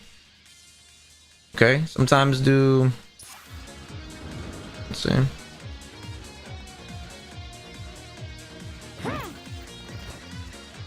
Stop right here. Sometimes do jab. Oops. Just a bait. Right. Ooh.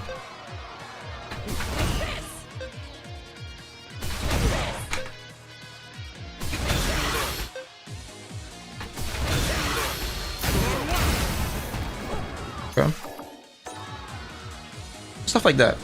You want to make like smokes and mirrors around the threat of departure. You see what I'm saying? That's how you take a strong fucking tool and you make it even worse, is when you do things that take advantage of the gravity of the tool. You know what I'm saying? So you can drive rush, you backdash into drive rush. People be like, oh fuck, what the fuck? They were expecting departure, and then now they're like, you know, surprised, like, oh shit. Especially because you have those disjoints. Very good, my friend.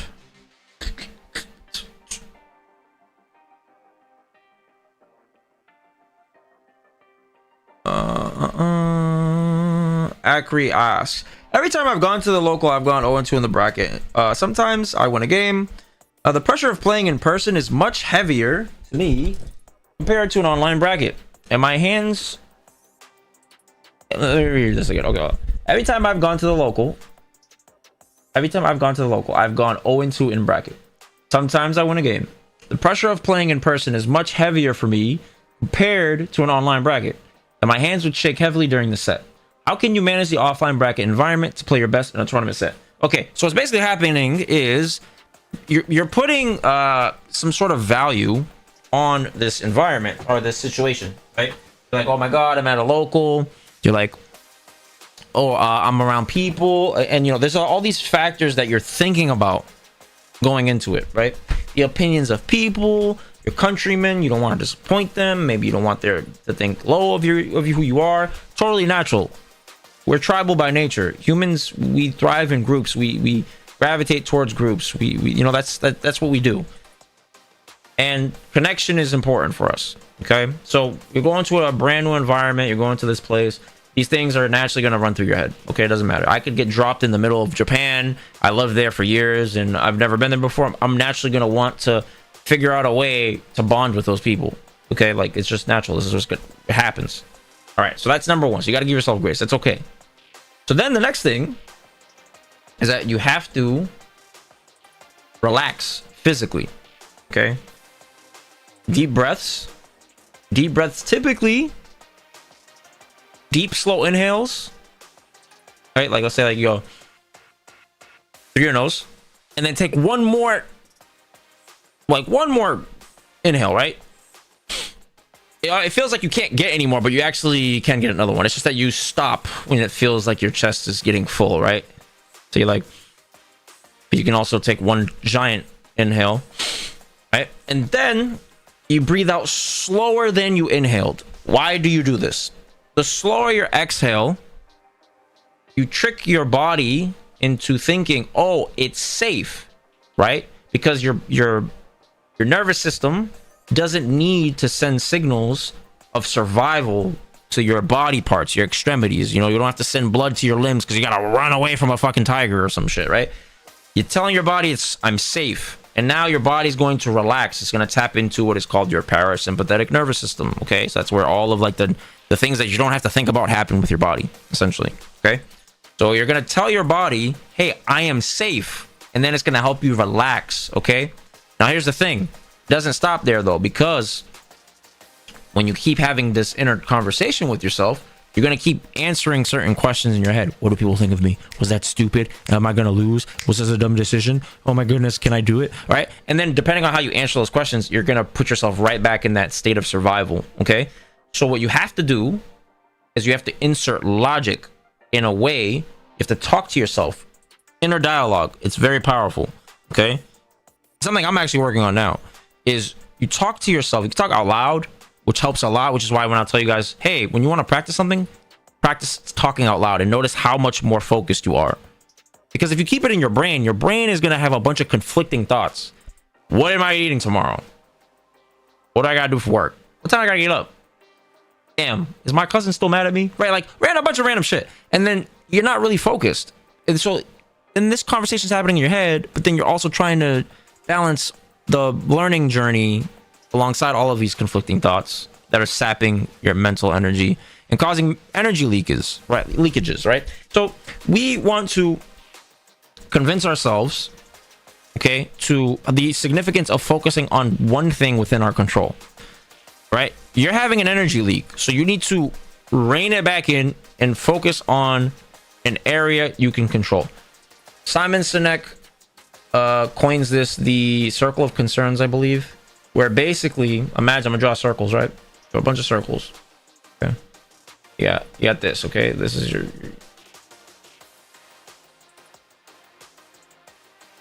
okay. All right. Okay. And then you got a yellow. Okay. Looking like a Dr. Seuss green eggs and ham type of thing. All right. So then we got this. And then we got this, the red. Okay.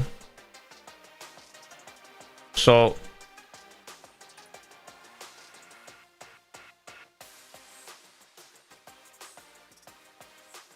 your yellow, your green, and your red, all these represent different things based off of your focus. So these are things that you are focusing on, okay?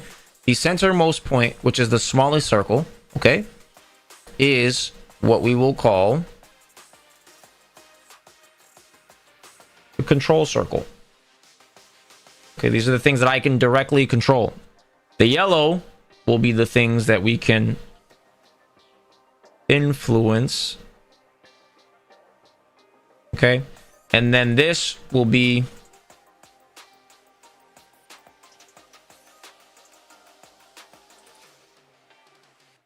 no control.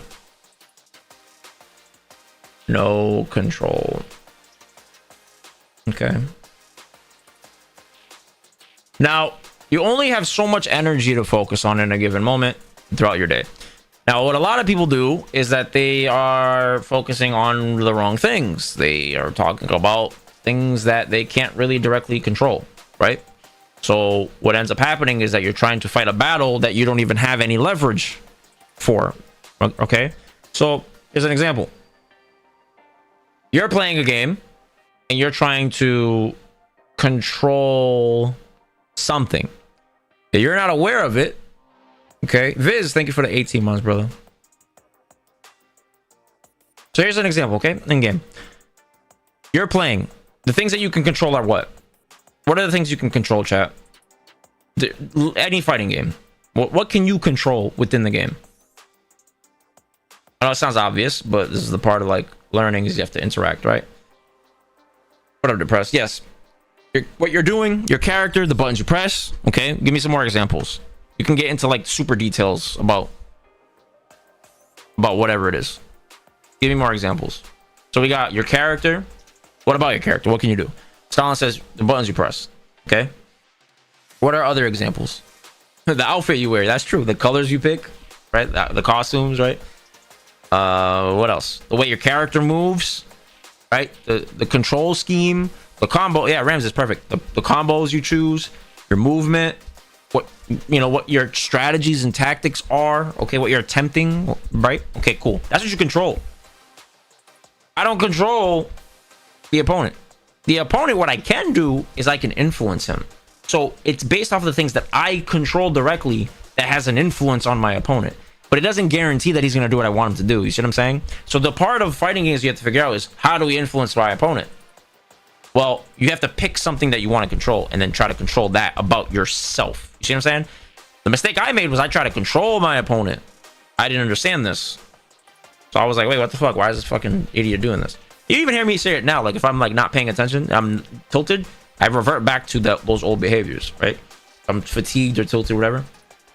You'll hear me say like, fuck, I can't get this dude to fucking just sit still. Okay? So that's language of a tilted version of me that's not focusing on the right things.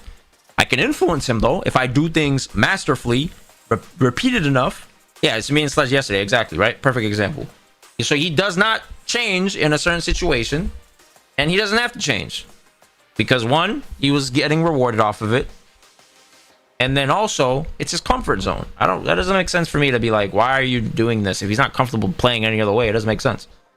Okay, but human beings, we could be irrational and illogical, even me.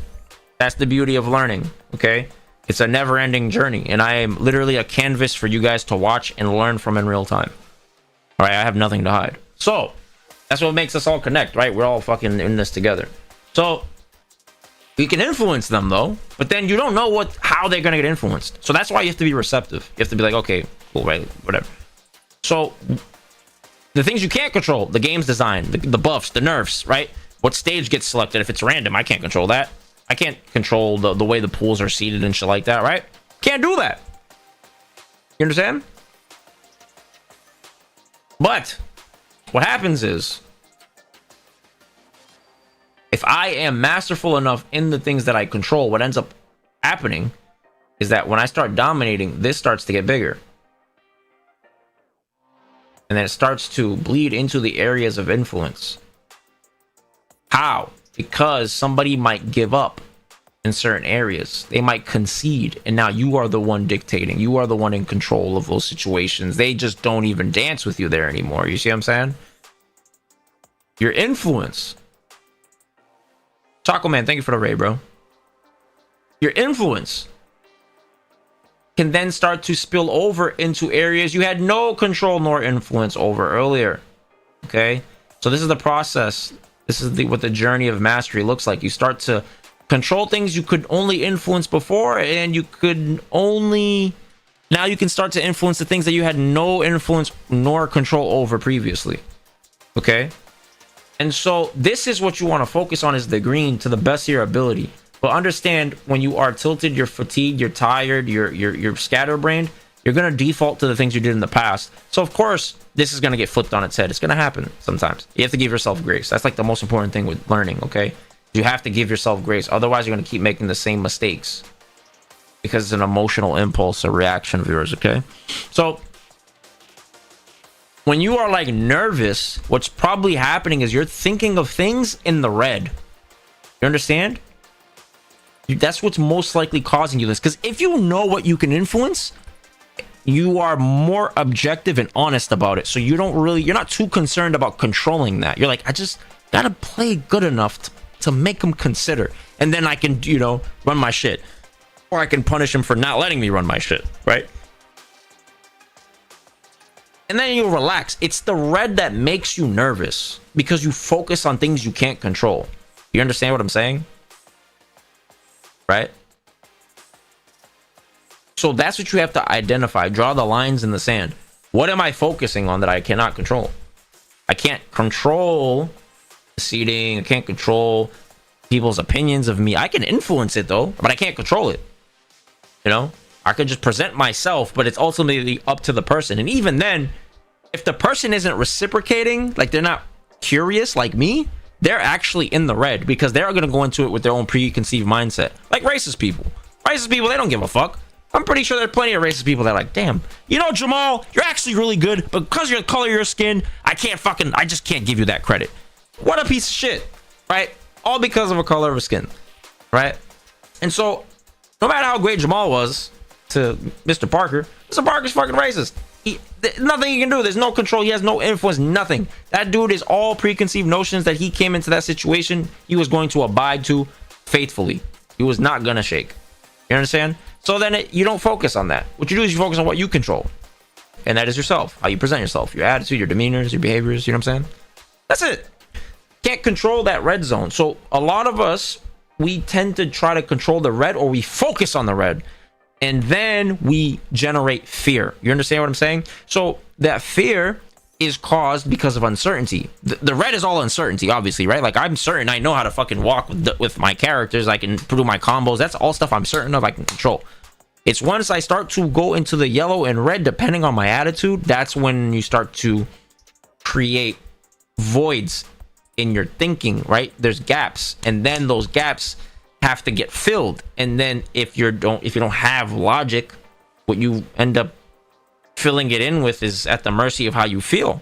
So if I feel fearful, I'm gonna give a fearful answer in response, and now I'm gonna be rooted in fear when I play. You see what I'm saying? So you gotta be really careful with that.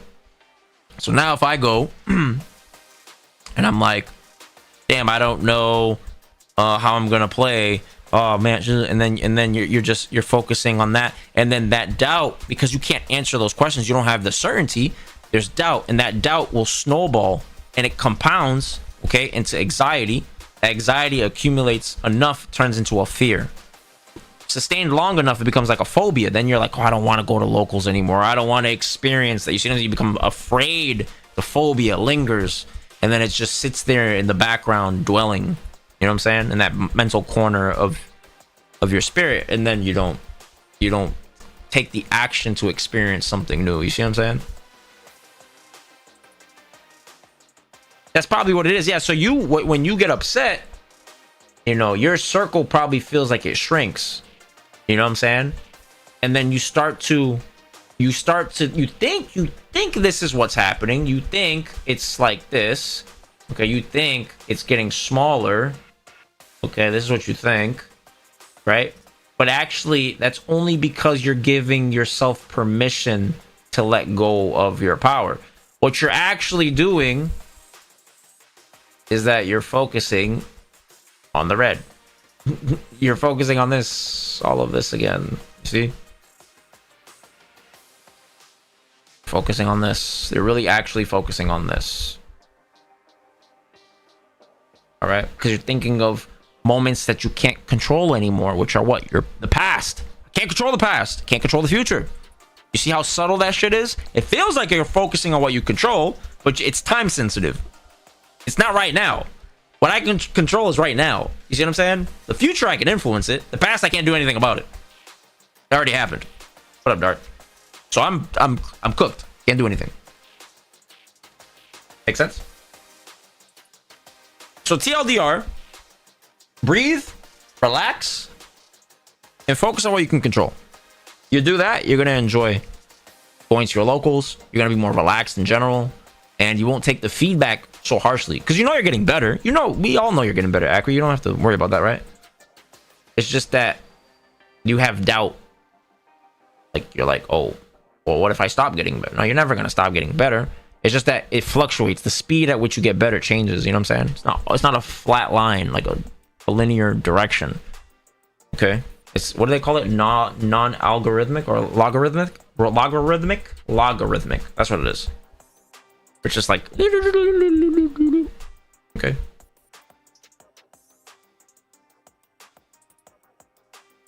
Alrighty. What's up, Naito? Facts. Exactly. You just have to die on your sword.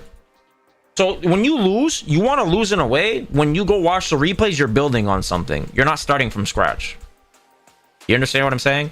Your loss today should have built on a loss from yesterday, which is going to build towards a future victory. That's how you have to look at it. You want to build on those things, or you can build on previous wins, of course, too, right? But the point is you want to fine tune these things and then test it in combat. Fine tune it again, test it again in combat. You're just doing that back and forth, back and forth, back and forth, back and forth. Okay. All right, Appy, you're up next. I'm fucking so hungry. I need to get food. I haven't eaten today.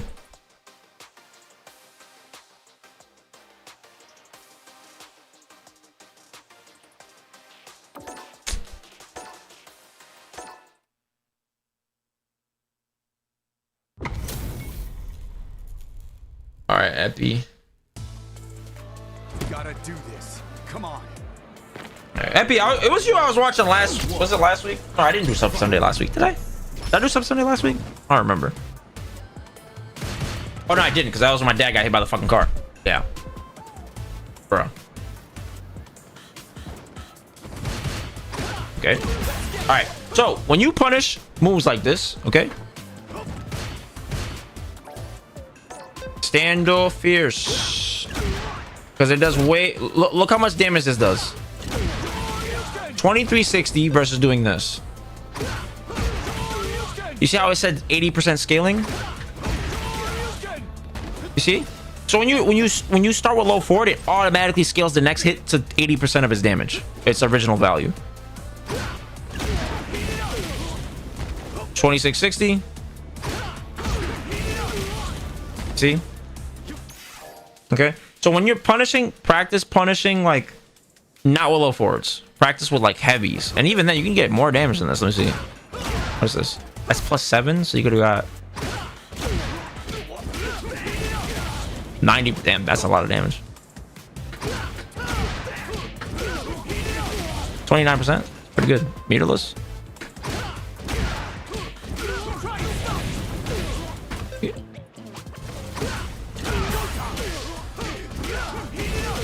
Yeah, man, that's not worth it. Cause see, that only did an extra like.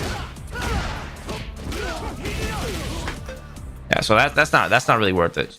So right there, like, you would want to do something like, oh, actually, doesn't he have a new combo?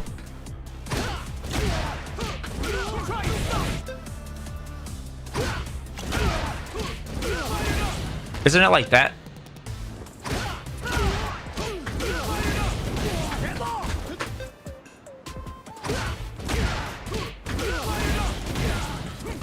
That doesn't work? I thought that works. Maybe I'm doing it wrong. It does, right? I just wasn't doing it right. But you see how much less damage you did?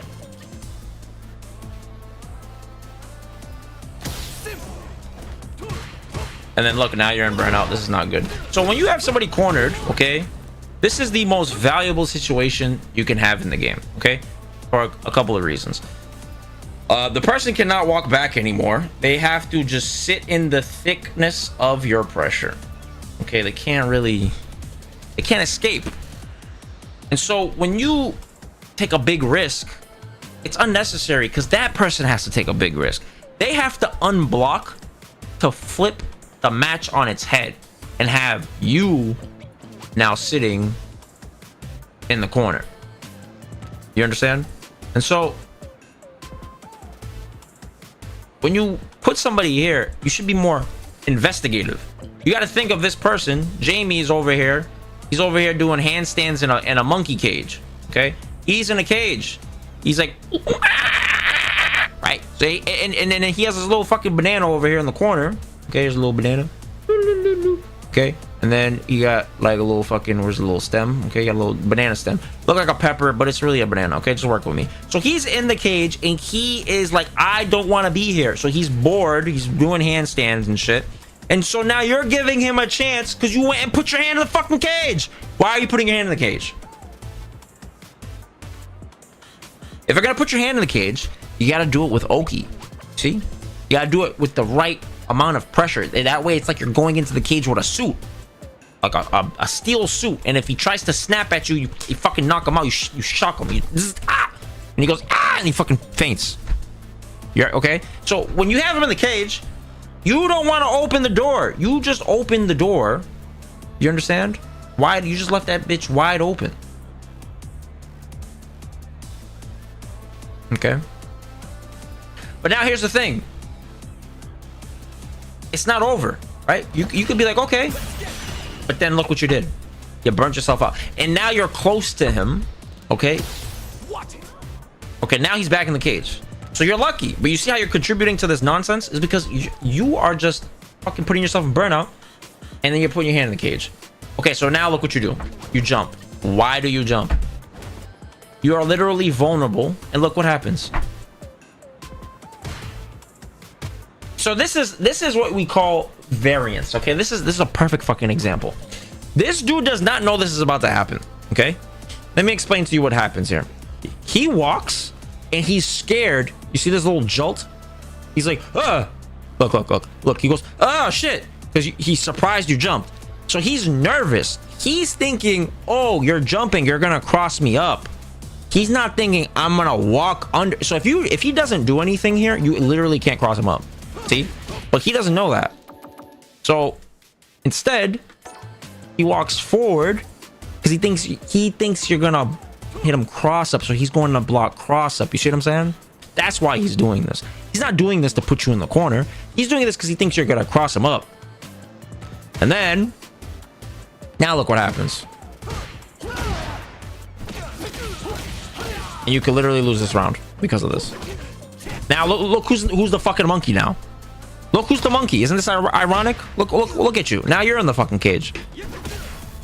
Do you like being in the cage, Epi? Do you like being in this cage? Does it feel good? Does this make you feel any better? You are the monkey mon. Yes, you are. What up, Shaq?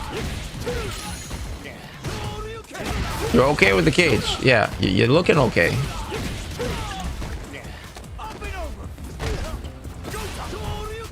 Oh my god. Okay.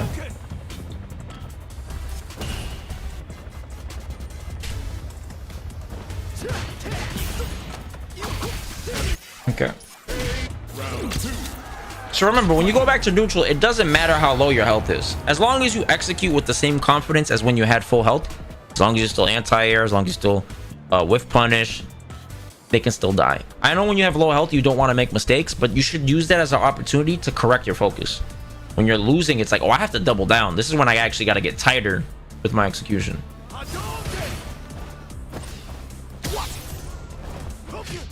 Okay.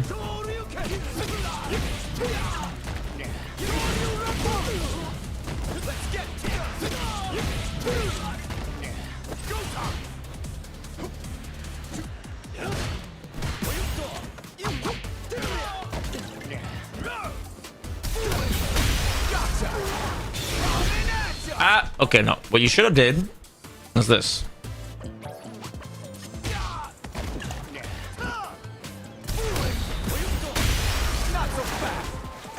This is what you should have did. See? And now look, he's where we want him, right? And then you can hit him with this or whatever. Okay, whatever, and then stun him, and then okay, whatever. Well, poking against Jamie, you use your fireball as a poke and make him. When you poke, when people block your pokes, why are you poking them? It's to make them take a risk, right? Maybe they walk back or they try to press, and then you whiff punish. Fireball is the same thing. Use your fireball as a poke. So when you want to be outside of the range of his button, fireball him, and then he's probably gonna start jumping. See? And then now you just DP him. So you get the same knockdown that you were gonna get from footsies, you're now getting somewhere else, but it's effectively the same thing, putting the monkey in the fucking cage. Okay.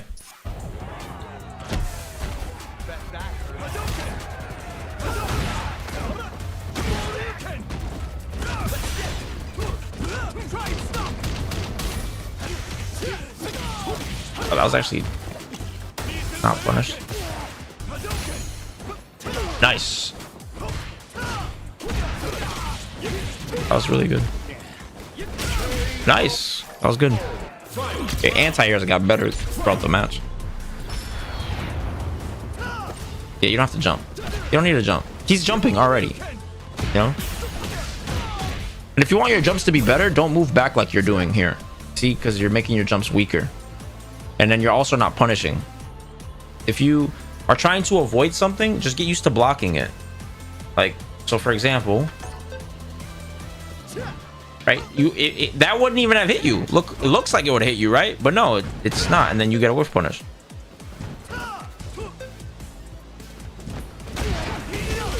Okay.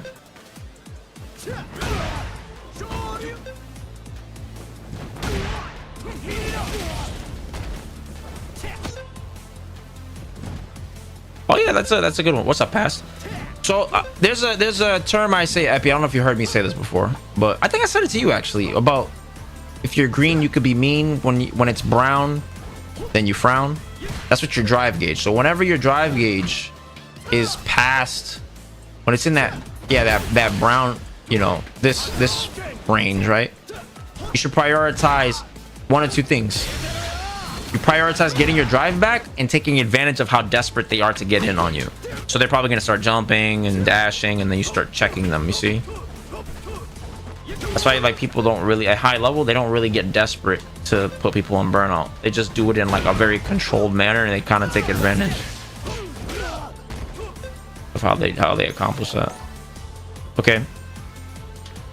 But let's walk back. I think stay more in range of your buttons. So just decide what button you want to be in range of, and then just dance around it. You don't have to walk that far back, though. You see, you're walking really, really far back. Like, when you could just do this. You would just do stuff like this, and then look. You see?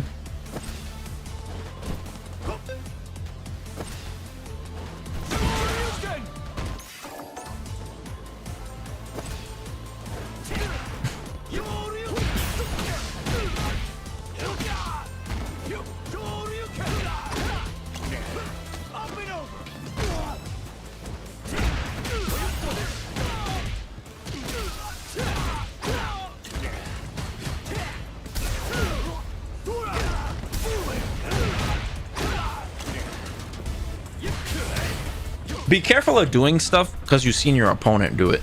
Like, he tried to DI you, so you got to be careful.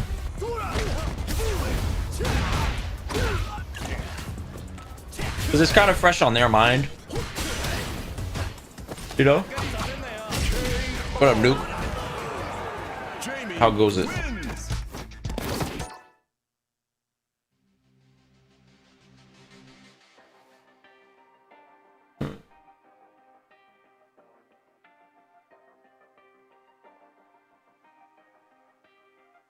I'm gonna close the form. All right, we got bro. I'm gonna watch your replay. Oh, Pat B, what's good? Sanity and bro. Watch your replays, okay? What do I mean? Viper Sagat right now.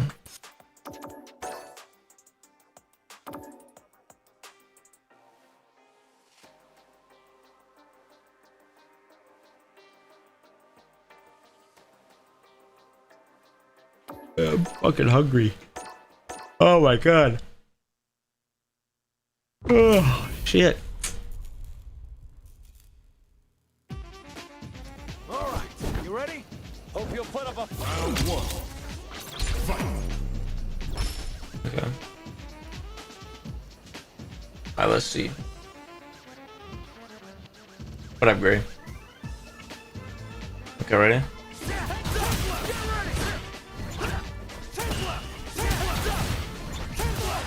Okay.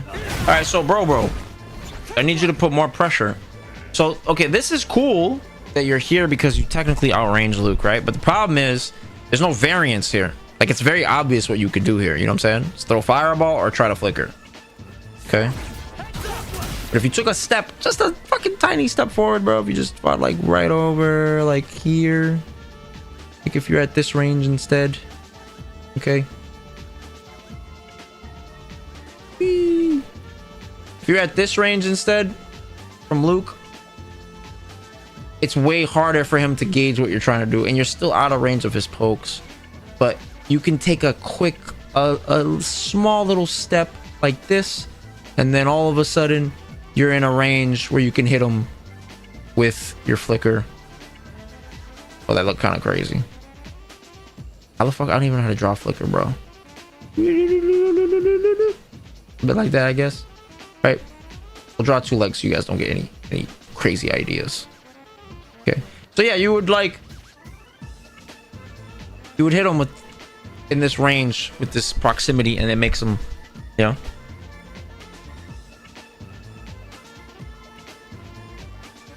Yeah, you can still do that, right? A little bit closer. And see, so that drive rush would have been stronger because then he's more likely to want to press a button. You see? Thank you, Gray. I appreciate it. That was you and your thing. What?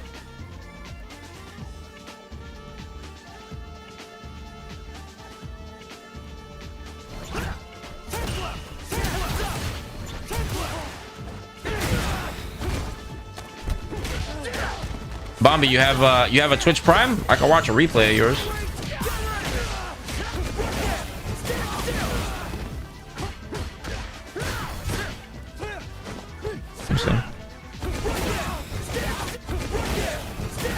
Oh shit, Joe. Nah, bro, put that away. Not again. Not again, please. Okay.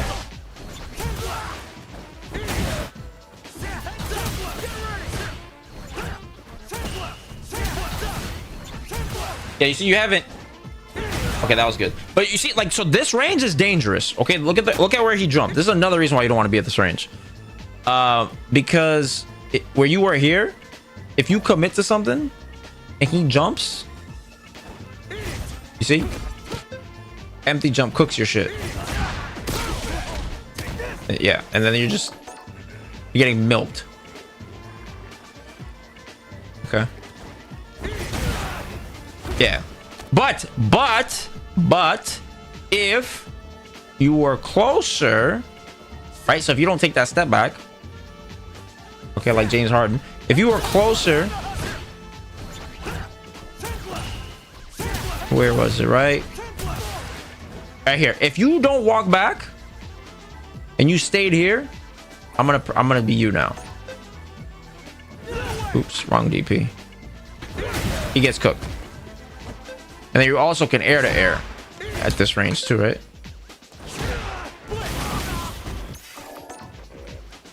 But you're in your effective range of everything. This is the ideal range you need to be at. You need to lose at this range. You need to win at this range. So that way you can understand what takes you out of this range, the mistakes you make at this range. You need to play at this range. And you can, everything will flow from here. If you take that one step forward, everything. I'm not saying you don't have to play further away like you were doing. You can set up stuff like, for example, you know, like if the person's low on drive and then you're like, oh, let me set up fireball, drive rush, or mind game, whatever. Or you're trying to bait them because you notice when you walk back, they start throwing fireballs and you dash up in level 3 or something like that. That's cool. But I'm just saying, like, large sample size, you're going to win more being at that range. You know what I'm saying? Pretty much, right, yeah. And then because you could take a slight step in and you could poke. That's so powerful because the person's not going to really react to that. They're gonna have to start looking for the movement, which now takes away from other parts of things that it could potentially counter of yours. But they only have so much mental resources, you know?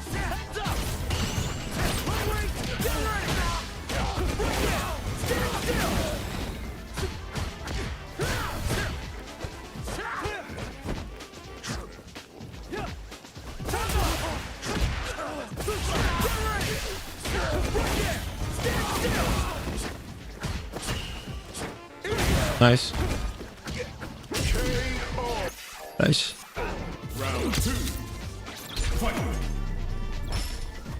Yeah, so this is our discomfort thing. Oh, excuse me.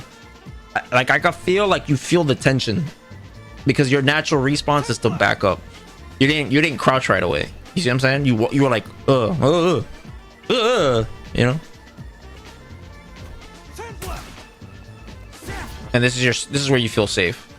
And see, like, yeah, that's your force field. So this is like, okay, so bro, you're kind of new around here, right? So like, I've coined this invisible force field for players that are not comfortable walking forward, okay?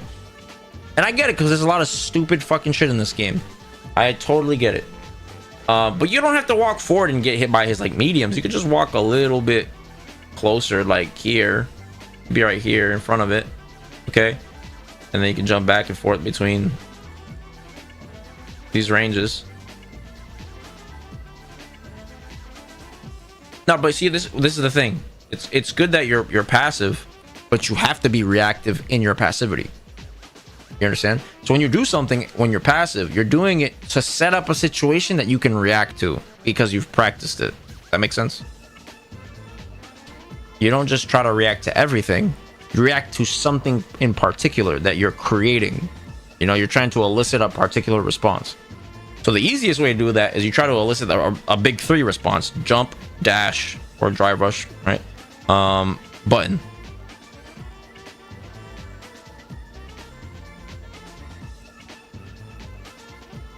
Yeah. So you don't need to react. You need to impose this character. Like Harm's just saying, like, Flicker is going to be the button that does that.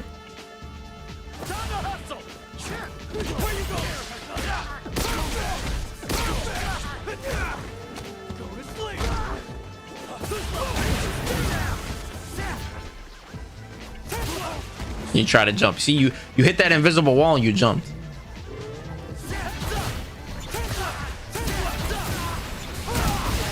See, you still haven't walked. See. Okay, look. See, every time you hit that invisible wall, every single time you're like, one more. It's like a force field, like in Star Wars.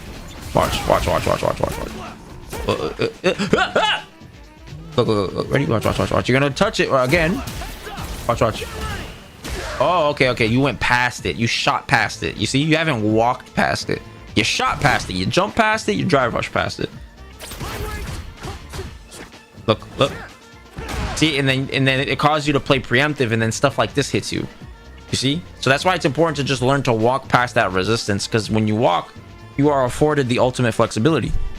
What do I mean by that? You can cancel block into jump, anything when you walk. Okay.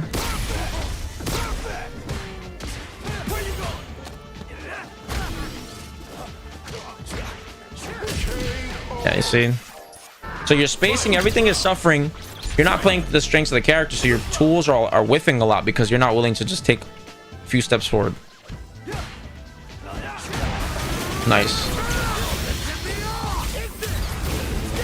Oh my god, you got these? What the fuck? Bro, you got these and you're scared to walk?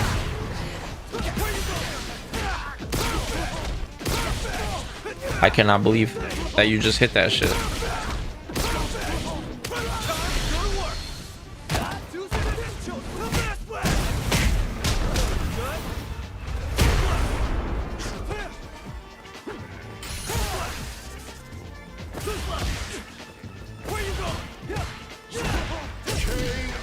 Okay.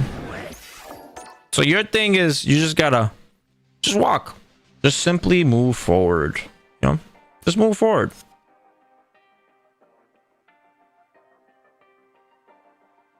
Okay, next is, I think it's sanity.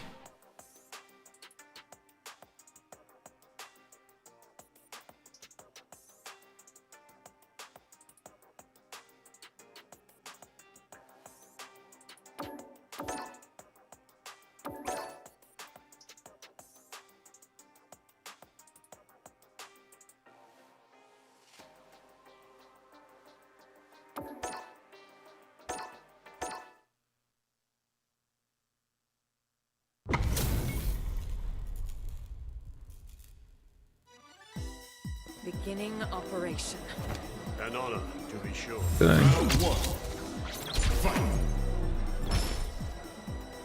All right. But who's Holly?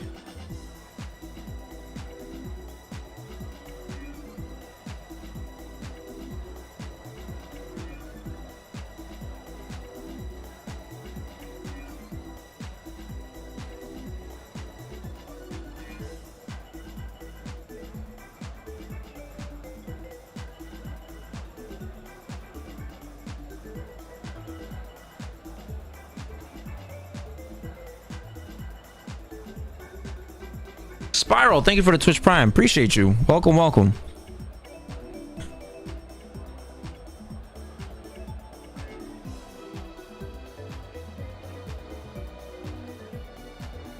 Artificial Holly Chun player. Oh,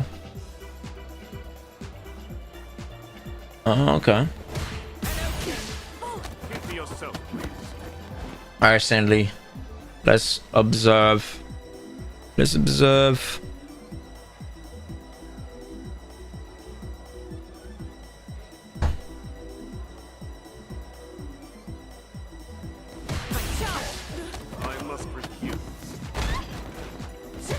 Okay. I don't think you have any reason to be walking backwards.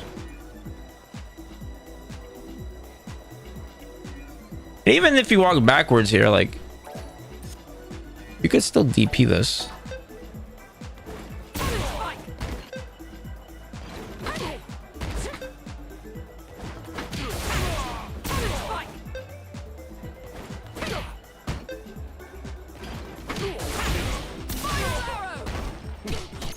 Okay.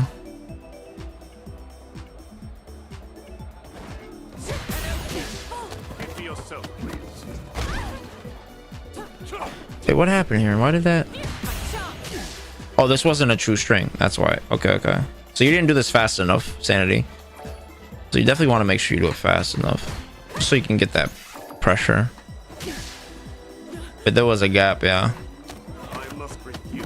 All right, Chingo, have a good night, bro.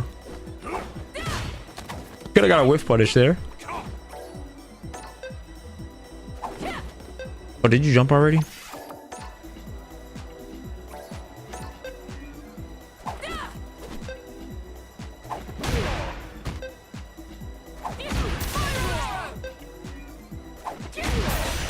Ooh.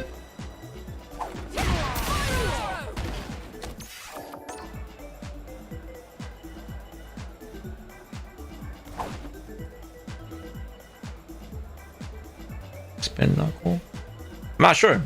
I wouldn't be surprised if she has the juggle points to do it.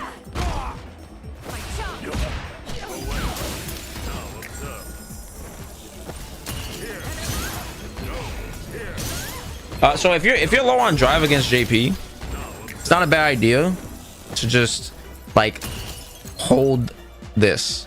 Okay, just hold the parry and get more meteor back. Okay. Because what it does is it forces him to start wasting the plus frames by doing the feint ghost, or he teleports towards you, or he takes a big risk with command grab full screen, which is like really fucking stupid. Okay, so parry hold is really good to make JP be like, fuck, I can't just keep throwing projectiles out because it's not doing anything. Like, he doesn't give a shit, you know.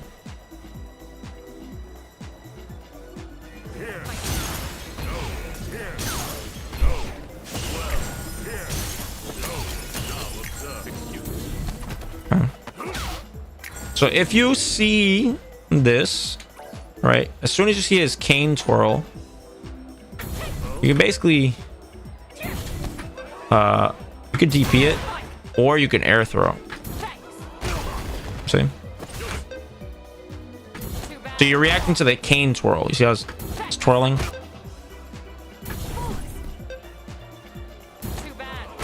Okay.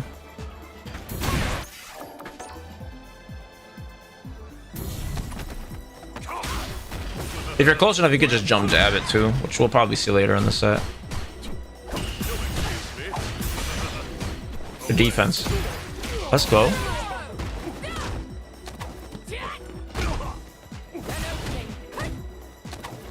Nice offense. Looking clean. Looking slick. Oh, what a fucking confirm. What a confirm. That was sick.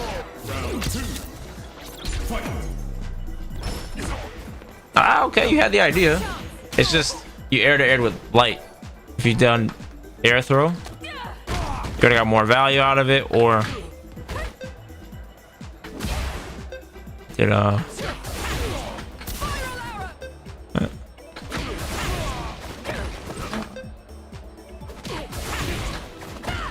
I don't think it works, Satsui. Yeah, I don't think it works.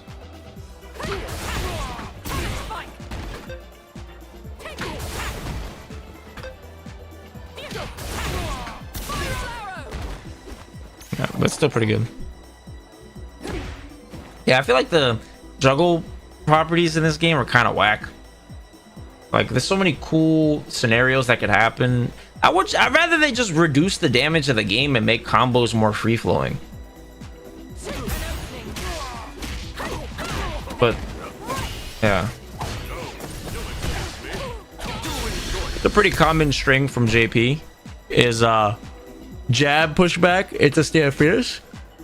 So that way you're like not in range to hit him like with jab. You see like all of the lights are basically getting fucking cooked, except for crouch short. Could also do that.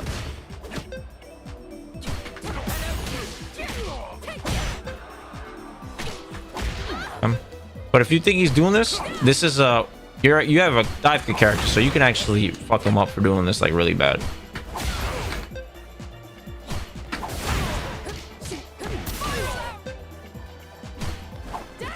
Or you can just regular forward jump. That's pretty good. I didn't know Cammy could do that.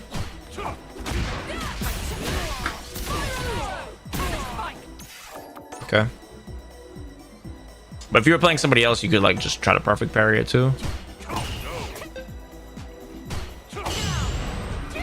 Okay. Actually, I think too, if you have super, let me see. Yeah, you can do this too.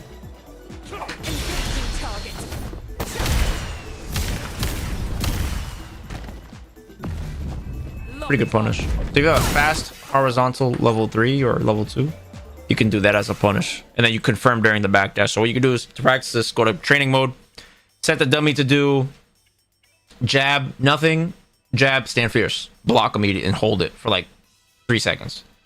And then that way you can make sure like when you punish, it says punish counter. And when you backdash, if you don't see anything, when you buffer, you don't press.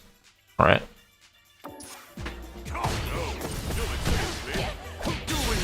Yeah.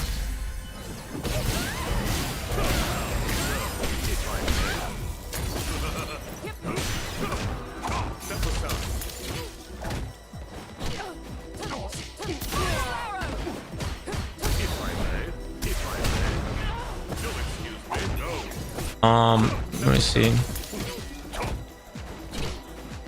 Right here. You could, I think you can neutral jump this. Yeah. Or you can jump back. Yeah.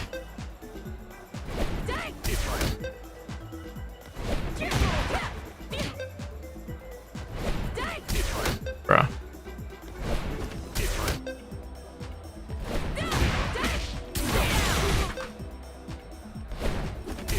What the fuck? Or you can just... Yeah, you can do that, I guess, too. You can just neutral jump. And then punish it, like... And then get your drive gauge back. You have so much time to punish this.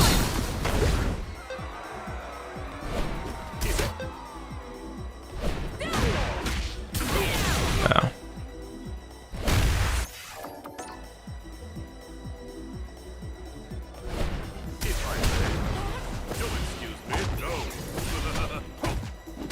Cammy. Nice. You saw I drive. Not a bad idea against players like this because you haven't really done this. You know, to just bait. Not a bad, because you have so much drive, you can afford to do this.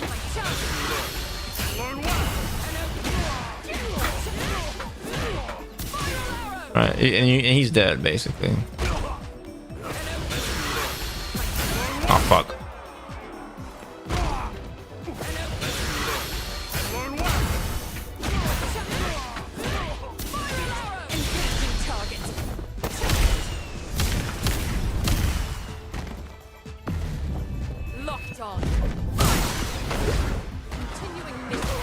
Yeah. But you could kill from that scenario.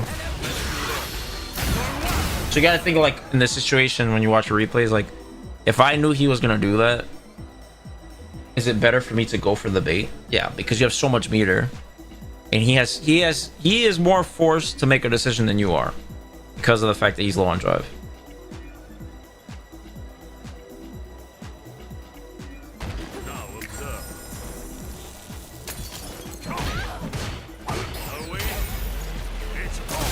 The common spot JP's like to sneak in the command grab. What the way I react to it is the sound when I hear it. That's the only move he has that makes that sound. So when I hear it, I just jump. It's like a whistling, like a high coil. He could have actually punished that. If he has to time his jump better than this.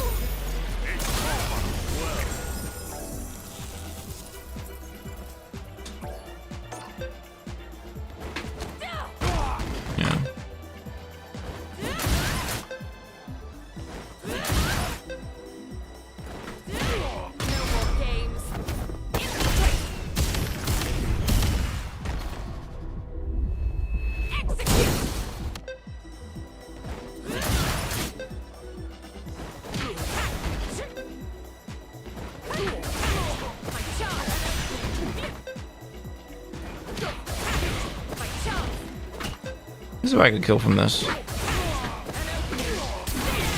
I don't think so. He's still airborne.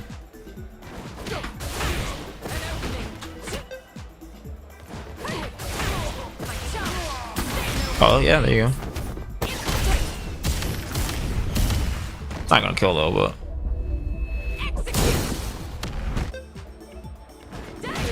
maybe if I do.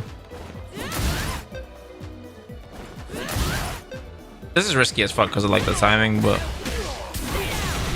yeah, I don't know.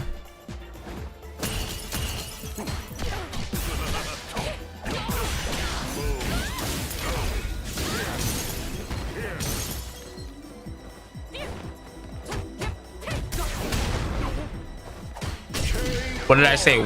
Certain people, when they panic, they dash. You saw? How they dash?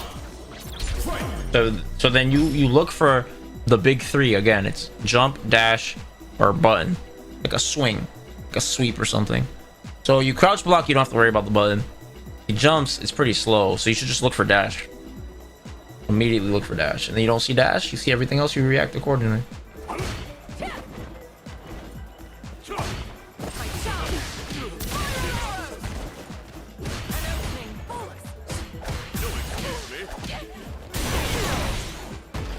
Remember when she used to cross up with her DP?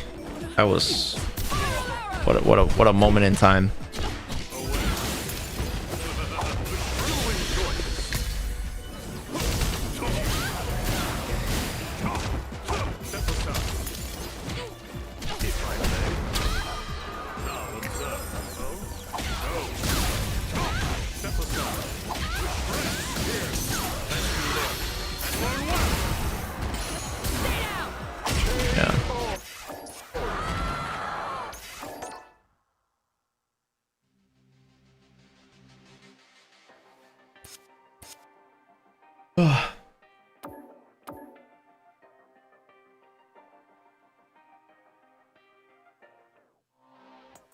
Right. Okay, Sub Wars time, gang. Alright, so we got Chingo. Chingo went to sleep. Opulent is watching One Piece with his family. So we got Blast, Stalin, Chandro, Abby. Oh, hey, Opulent's here. Okay, let's go. Okay, perfect. Okay, so Opulent, I'll have you go first, so that way you can get back to the kiddos. All right. I'm gonna have you play. May I have you play Chandro? Give him. I think you'd be perfect for him to play against. Okay, Sub Wars time, gang. I have like a Sub Wars emote. I don't have one. Okay, so if this is your first time tuning in, okay, I will explain this to you. So basically, Sub Wars is like the finale of the stream, right? Like I basically like end the stream Sub Sundays with this. I put my subs who participate 6 people. I usually do 3 sets at most. And the first to 5 against each other, they give me their goals, and then I take notes. Okay, so these are all like notes dating back to December 2024. I have. You'll see them in the Discord. If you come over to Discord, and then you go to Sub Sunday, you can find all of the feedback here. Okay, with the players' names, the set scores, the characters they played, what their goals were, and my feedback. Okay, so this goes all the way back to then. All right, so you guys can catch this in the Discord. All right.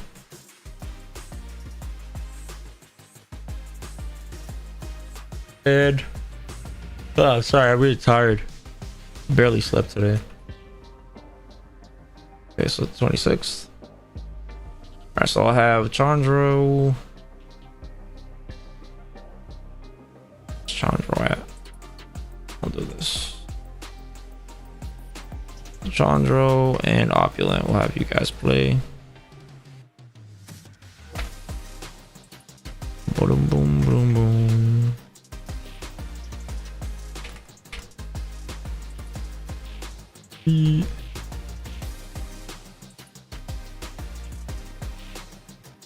Amy. All right. So what is Opulent working on? Let's see. Enforce a game plan and react to the plan responses. Okay, so imposing. I like one word stuff because it's easier to know. You know, it's like imposing. So here's an example, right? There's like a story I read in the book Art of Learning. Josh Weiskin, I think, who was like a chess prodigy, and then he ended up winning like Tai Chi championships. So he's just like talks about like the process of mastering anything, right, competitively. And he was talking about like there was a situation in New York once when like a lady, she got really tilted because like a biker like almost hit her foot on the side of like the sidewalk when he was zooming by, and she went to go yell at him.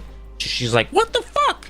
And then when she did that, she stepped into the street and a fucking car hit her and killed her, right? And then that situation, me and my friend Nell, we talk about like the van. We say van anytime, like if we're like next to each other at a major, to remind us to not get consumed by the mistake or the misfortune, because it can lead and snowball to something even more severe, you know.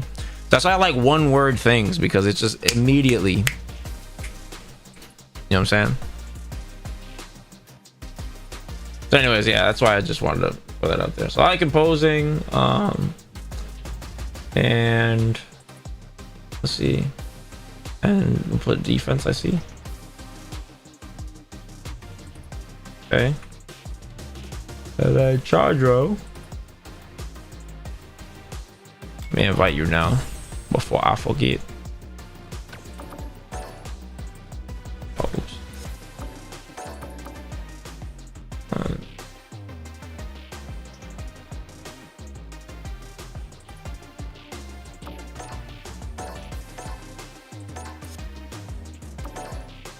And Chandra. Okay. And then just let me take this one last.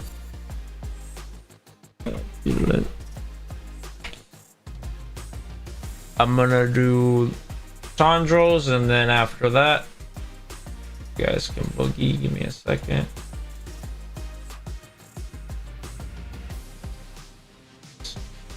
Where is it?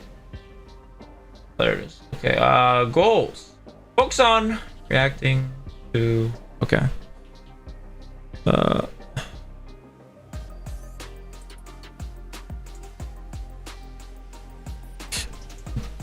All right. So you guys can begin.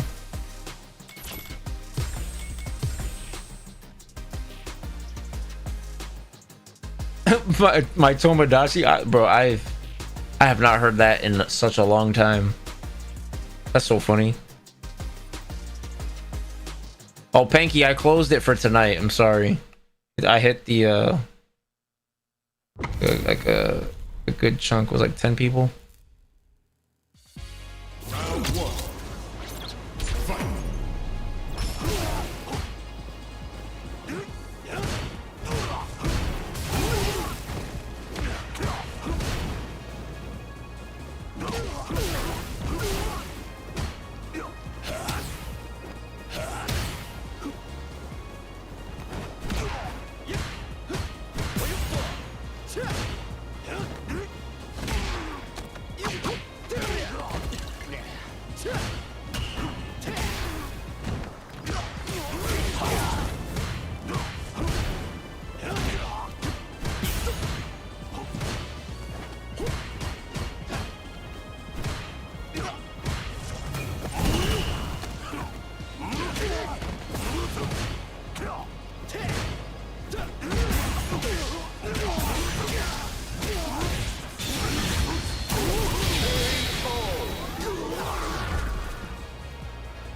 Round two.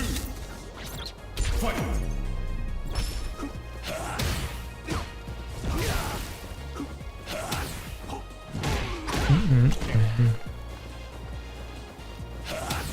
Ugh, put my arcade sticker down now.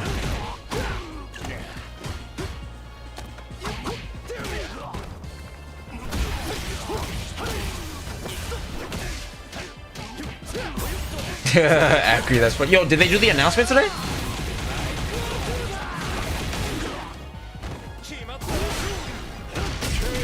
I think you should have thrown there and get more meter.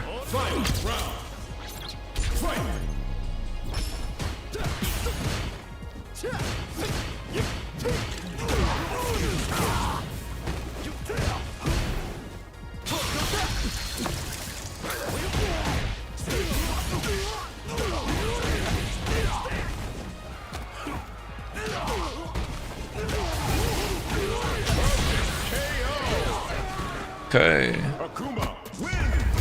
Chandro, first game. Oh, nice. I wonder how he could have answered that. Like, if he could have converted. Ooh, that was a good check. Damn. Wow, that was sick. Okay.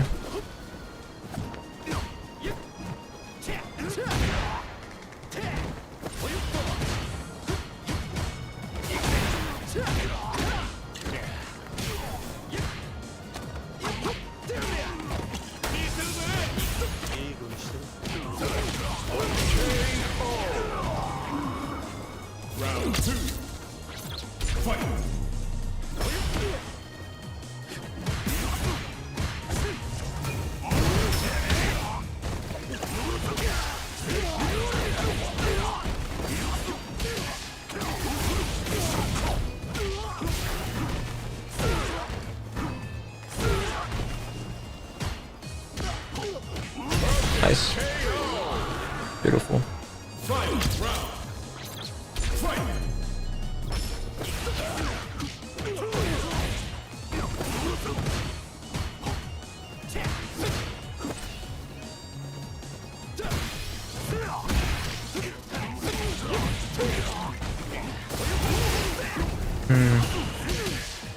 I understand. I know exactly what Opulent got to do to get more stability in his play, because he's making a mistake a lot of Jamie players make. Oh, nice. He's so on the money with that. It's actually inspiring as fuck.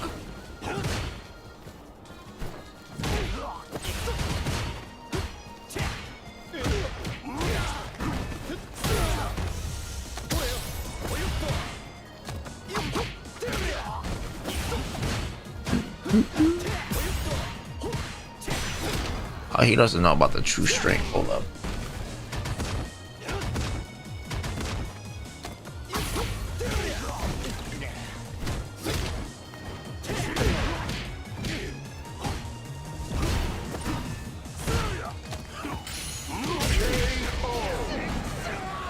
Akuma, win! Round one. Fight!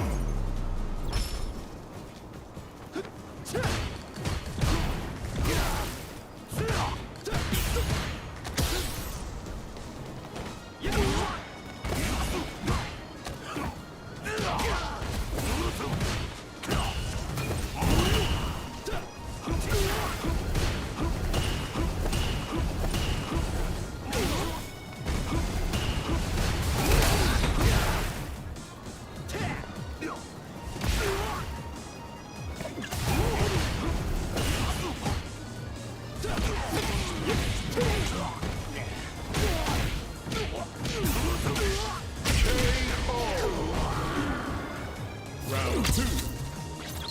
Fight!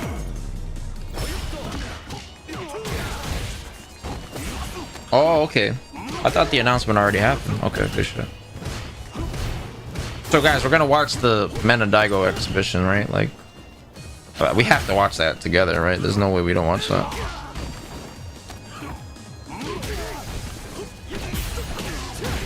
Nah, it's not pay-per-view. That's Wednesday? I don't know what time Wednesday, though. That I'm not sure.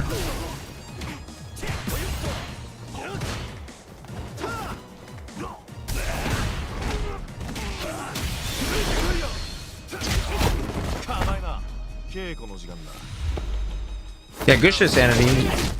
You're leveling up, man. Oh no.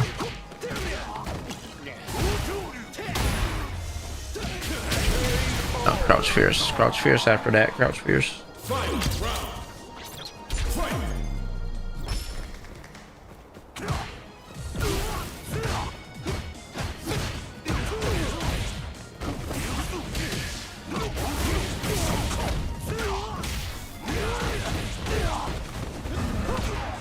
Oh shit.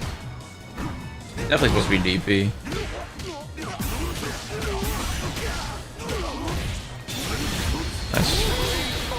Nice. Nice.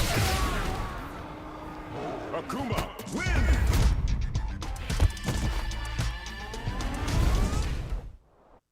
Round one. Fight.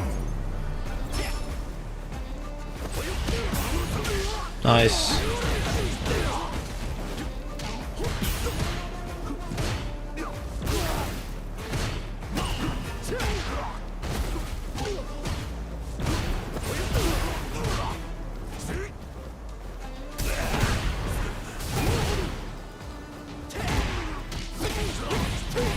Pick up fireball. Oop.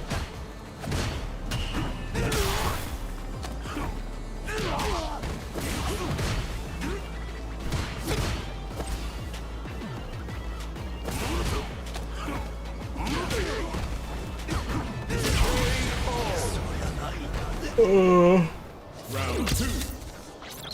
Fight. Bet. I'm gonna take a nap like before it. Then I'm assuming it's like gonna be at like 7 their time. So that would be like 6 for us. 6 a.m. for us.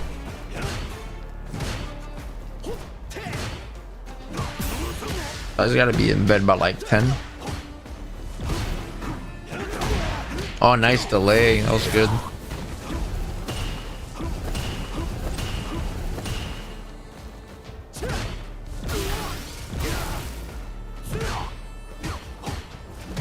Oh my god, I gotta get some food, bro.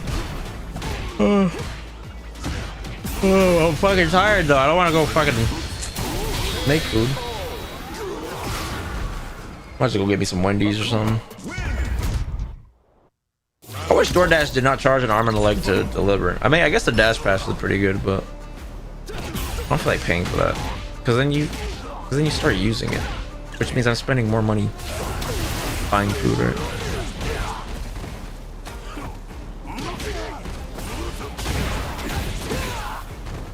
Yeah.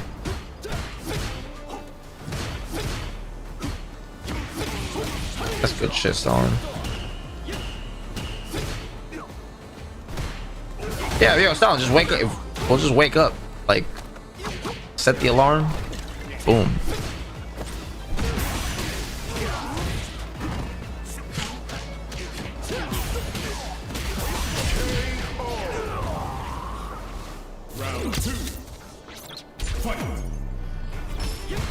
Yeah, but the reason why it is because pay is abysmal. $1 week. So it's like it's just corporations just taking advantage of making us the ones that have to make up for their fucking greed, I guess.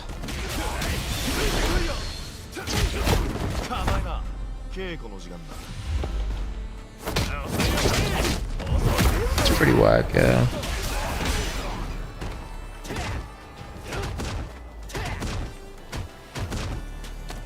Nice.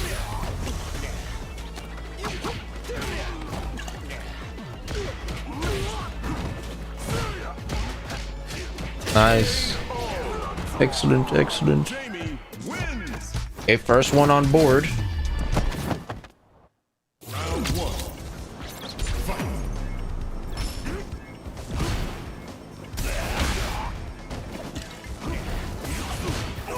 Yeah, I'll still do it because, like, you know, if they encounter 30 people that tip, extra $2, that's extra $60 in their pocket. Might help them pay, for gas, or I try to think of it like that. It's not just me, Bro, am I not the greatest? Am I not the greatest? Bro, am I not the greatest? Am I not? You can tell me if I'm not. I'll pin that. Pin that. Thank you.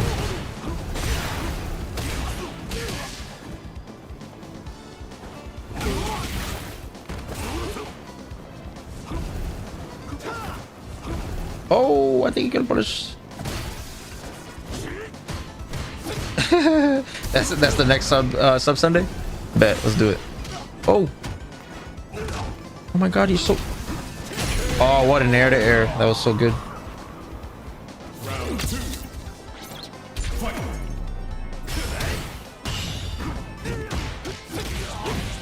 That's what's up, Satsui. But you know what's dope, bro? You're gonna get that back tenfold if you haven't already. Jago, my brother, what's good?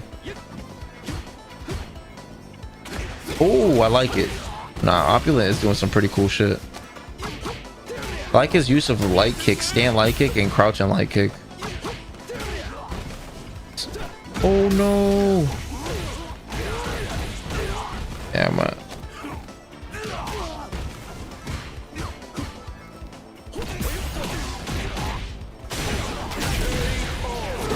Nice. Jamie. Very nice. Okay, let me see.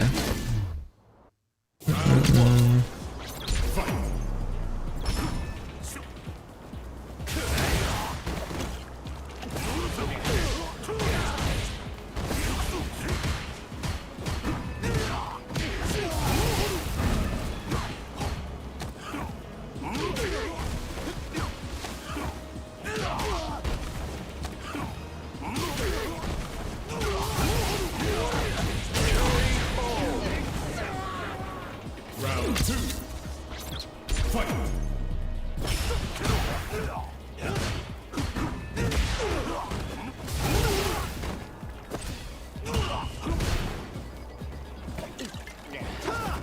Send me a text.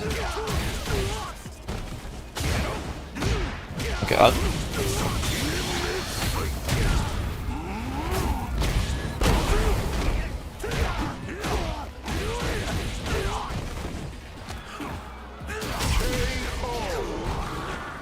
Akuma, win!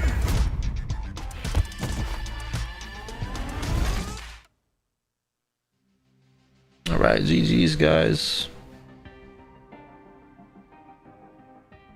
Beautiful games, beautiful games.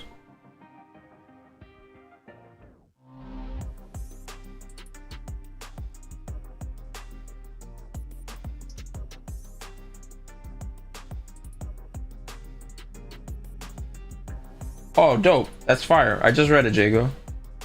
I need to follow my own advice. I do when I'm not fatigued, but when I'm like tired, I'd be trying to like rush through the match.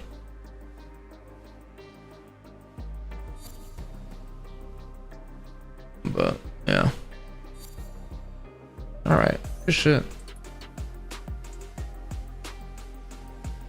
All right, guys. Let's go. Okay. Good job. You're opulent. You're just some magnificent stuff. Very, very, very dope. Kind of made me want to play Jamie. So shame on you for making me want to play Jamie. What is wrong with you? I thought you loved me, opulent. I thought we had something going. Thought we was boys, and now you got me wanting to play this fucking character again, bro. Unbelievable. Okay, so Chandra, only thing I really had for you is that when your pressure is ending, especially in the corner, when your opponents are cornered, remember they're caged animals. So when you're repositioning with walk back, it's not ideal because a lot of people are trying to fire. They're trying to fight to escape. And what's the number one way to fight to escape is a low forward. Okay, especially characters like Jamie. Jamie now has one of the best low forwards in the game. All right, since they extended their reach. So just be mindful, like when you back up, if you're not gonna want, if you need to decide, you need to be decisive, right? If you want to reset, just jump back. If you want to pressure, then sit still and pressure with lights, you know, that way you're not, you know, letting people out the corner with Oki and shit like that. And then also, when you sit still, you can DPOS. It's a lot easier to do it, right? So you give people like a false sense of security, like, oh, here's my chance, and then you DP them back into the corner.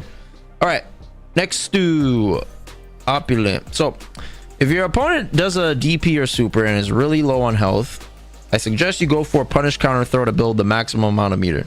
Okay, especially because Jamie's level 2, I'm starting to see the value of it.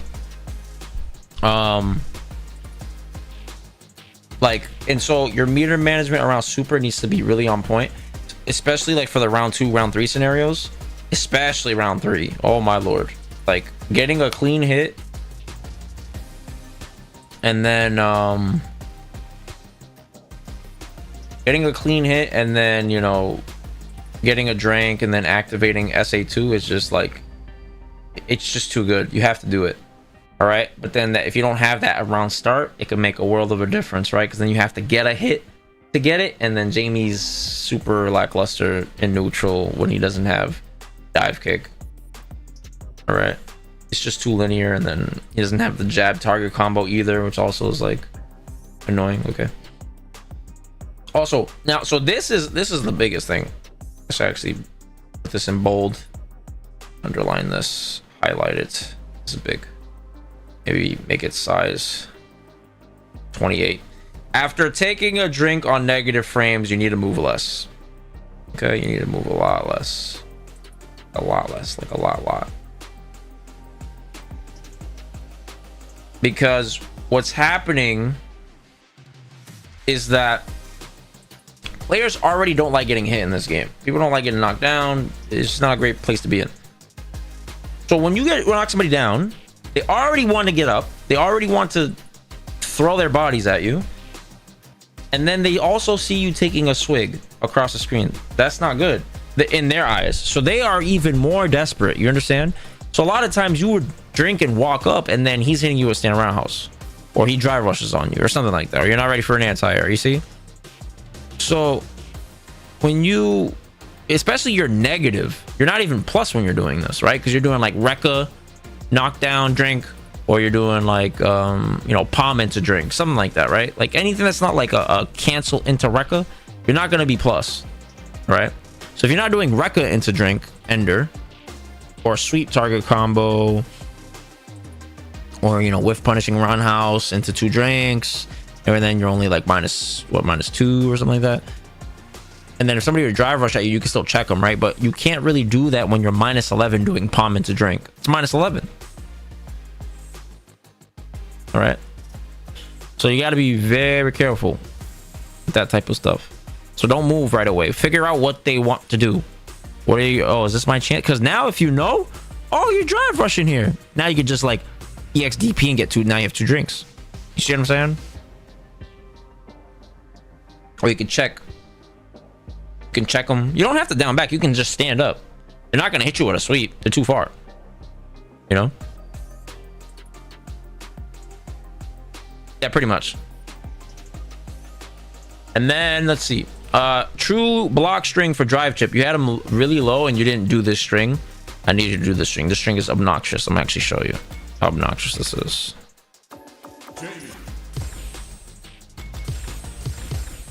This string right here is just too much. Look at this. See how much drive I just took? I was over 1 bar.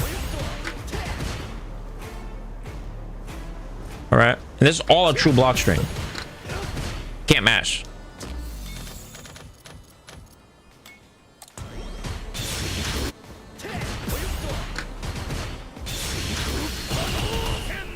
Okay, so definitely use that. And then what's, oh yeah, and then you should be incorporating this new buff for when a lot of people like to walk back against Jamie naturally because they don't want to be in palm range, right? They don't want to be here.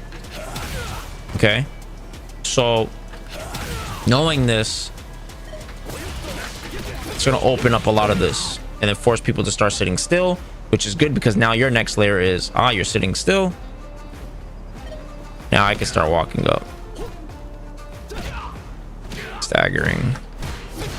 Space traps. Okay. Alrighty.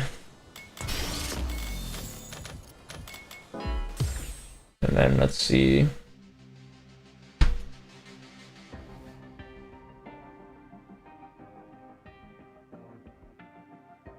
Alright, Chingo's not here.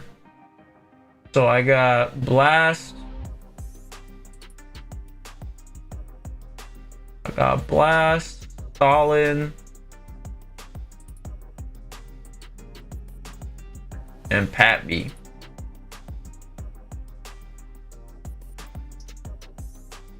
So Pat B is an ultimate master. Blast, are you playing Jury or are you playing Elena?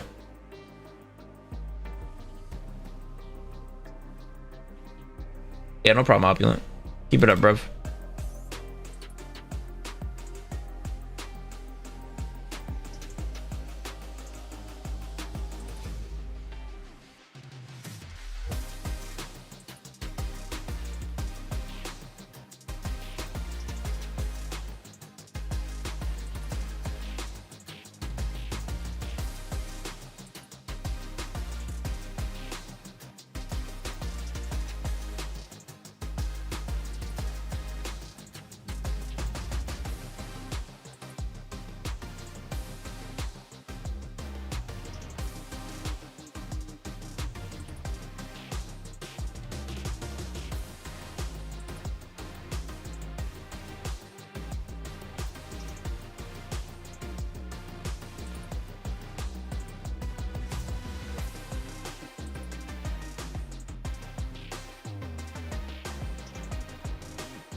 Blast not here?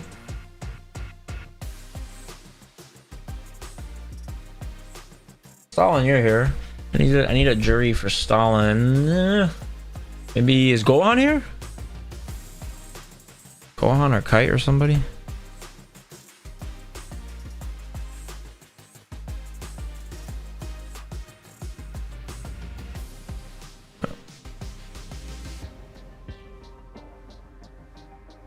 Okay, do you have any matches I could watch against Jury?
Oh damn. What up, Mo?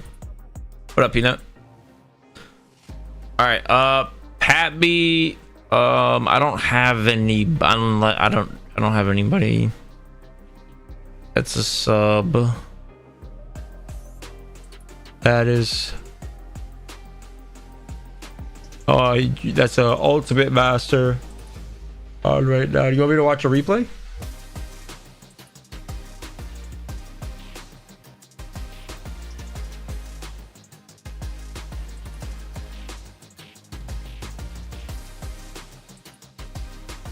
Okay. Diamond 4 jury.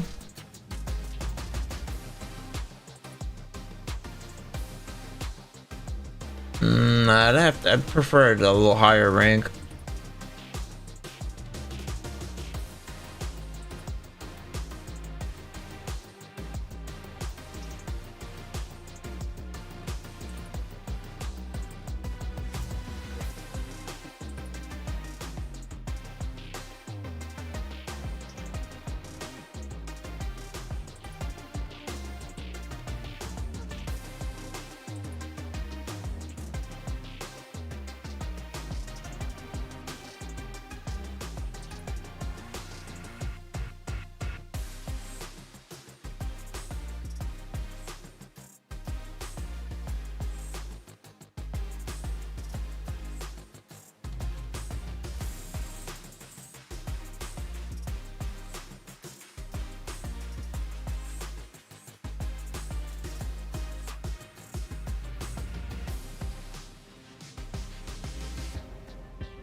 All right, Salvin.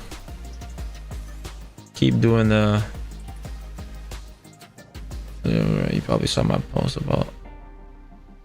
For perfect parry. Okay, I got you. So, maybe I should make a video on this too eventually. Let me see. So give me something that you'd want to perfect parry. All right, thank you, Pappy.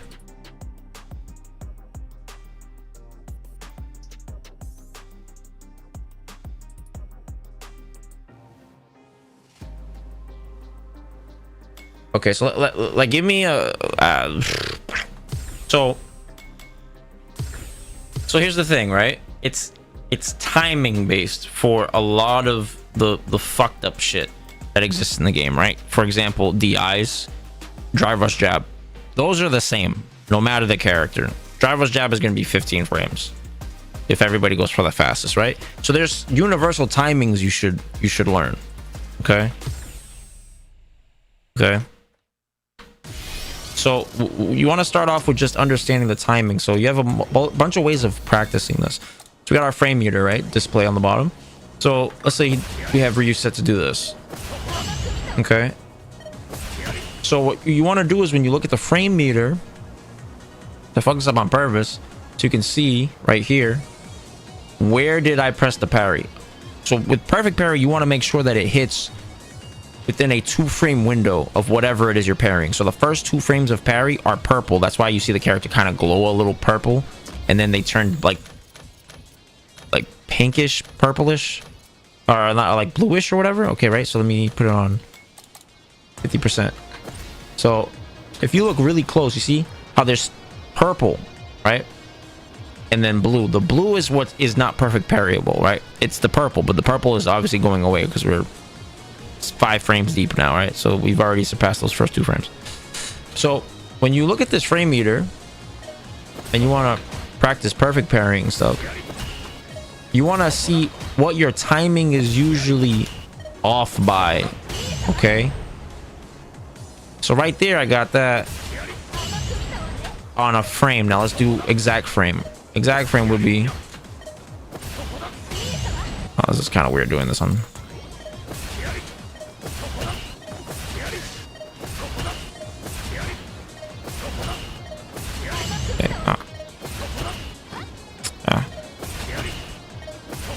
There you go. So that's the exact frame, right? So you want to figure out how off have you been. Okay, so you can gauge it. So you do this a couple of times and you see where you consistently what's the range. And so what you have to do is you either speed it up or slow it down. So if you're blocking, like that, then you have to speed it up. If you're getting all these chunks of purple before like that, then you have to slow it down slightly. And all you have to do is really learn the timing, because it's the same regardless of the character.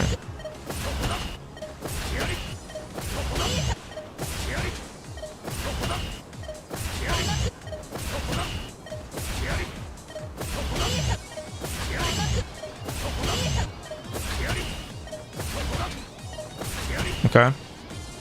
And so now when you get better at that, you want to start adding in other things. So like, you want to make it a drill. You're trying to make this subconscious. So you want to do like an anti-air. Okay. And then you turn it on, both of these on. Okay. Now you got, oops, I forgot her DP is a fucking down. I could just do a stand median kick. Let's say I do this.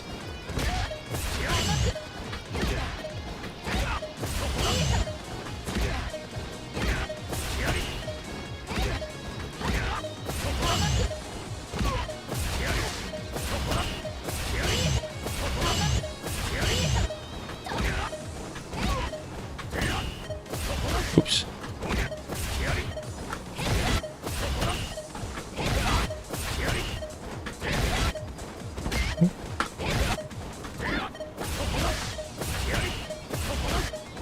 Ooh.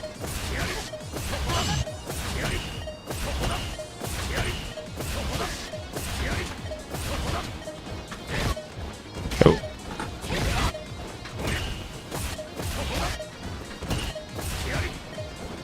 I'm like so tired. I'm not doing this really well, but the idea still remains. Like what you want to do is just you want to increase the difficulty slightly, and then you start to gain more confidence. You know what I'm saying? And then it gives more of like an in-game feel, because right now you don't have the in-game feel because you haven't narrowed down exactly what you need to do to strengthen it. But now I gave you the rubric. It's just you want to use the frame meter visually to show like exactly what you're fucking up on. Is it you're doing it too fast or you're doing it too slow? Okay, that's basically what it is. Okay.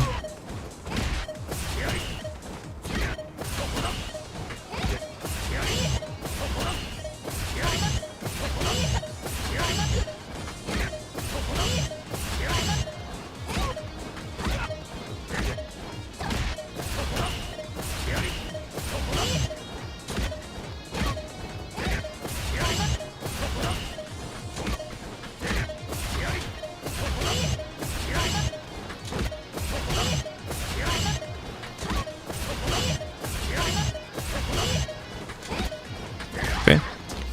Try to do that 10 times in a row. Both sides, ideally. You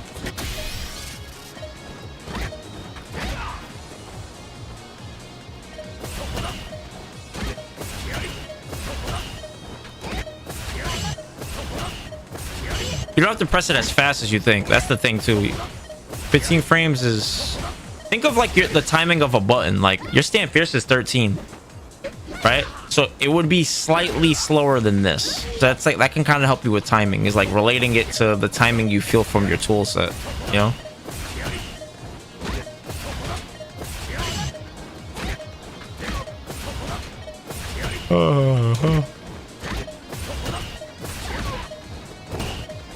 Right, that ass backwards, what the fuck?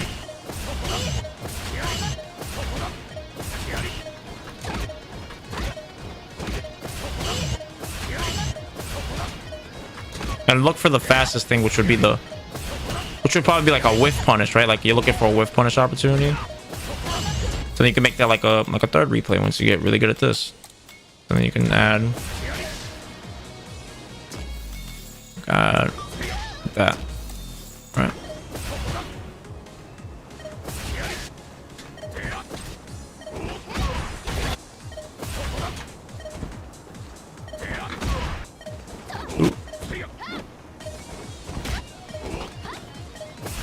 So you can, to simplify the footsies, you can use the medium kick because it's also an anti-air, right? So you can just kind of simplify. That way you don't have to think too much about the whiff punish.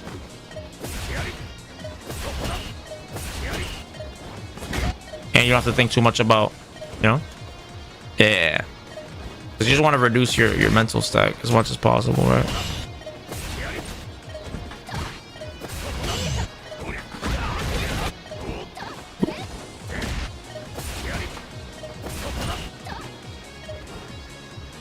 Is this not on? Oh, it wasn't on. There you go. Let's do it right here.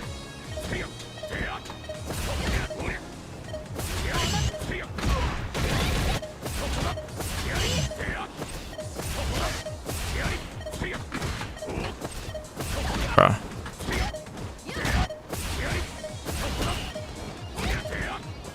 Why is it doing it so fast? Fuck. Doing that shit so quick. But yeah. They recorded the wrong way.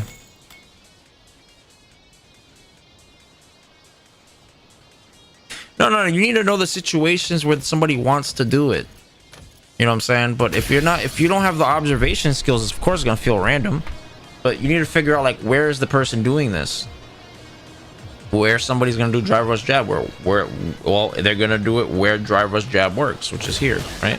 They're not gonna do it here, so I don't have to look for it here. But if I'm here, I gotta look for it. I don't have to look for it here, but if I push somebody back, look, if I do this, I try to hit confirm like you be doing, and then look what happens. But you're looking for the hit confirm. Somebody drive rush jabs, you're like, oh, see what I'm saying? So then you should go and recreate a situation that is like that, so you can retrain your brain. All right. So then, like, let's say,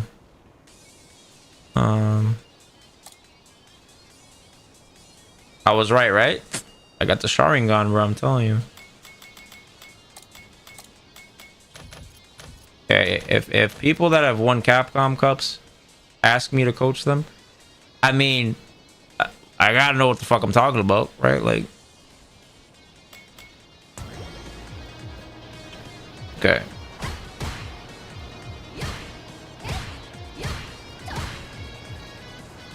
What was I saying? Saying something. I don't remember. But, oh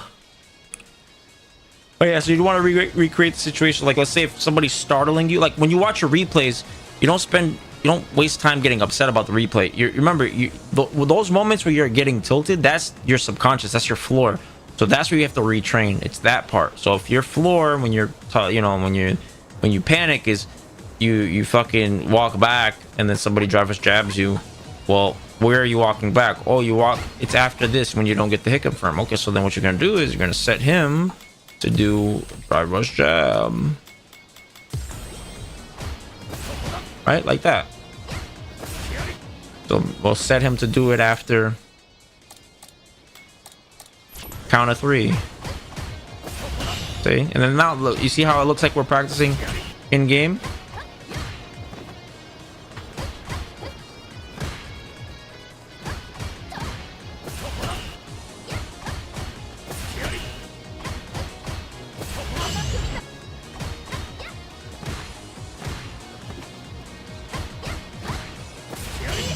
Okay, so stuff like that.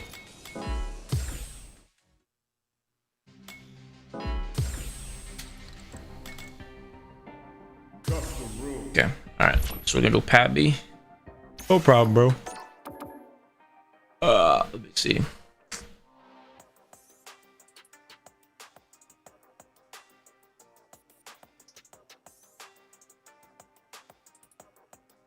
Yeah, but that's the thing is like they're supposed to those drills are supposed to like lay the foundation, but you still have to fine tune it to who you are. That's where we don't know your situations unless we're there watching the replays with you, right? So that's where you have to take it and say, okay, how can I practice this, which you've practiced, but in this situation? You have to find the situation. You know what I'm saying? So you got to find out where are you struggling to check the drive rushes or whatever. Right. And then what you'll notice is it'll become subconscious. And then you won't be thinking about it anymore. Okay, Pappy. I got you, bro. Ay. I'm fucking tired, bro. I'm about to knock out. I think I'm gonna eat, bro. I'm gonna just go to sleep. Okay, I got it right here. B6.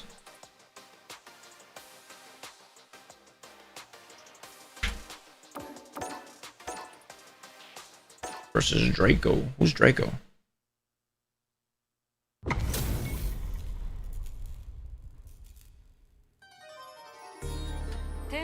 Yeah, that's a good way to put it. Yeah, so exactly, like, so when we're coaching, we're giving like blanket, like it's kind of like a blanket statement, you know?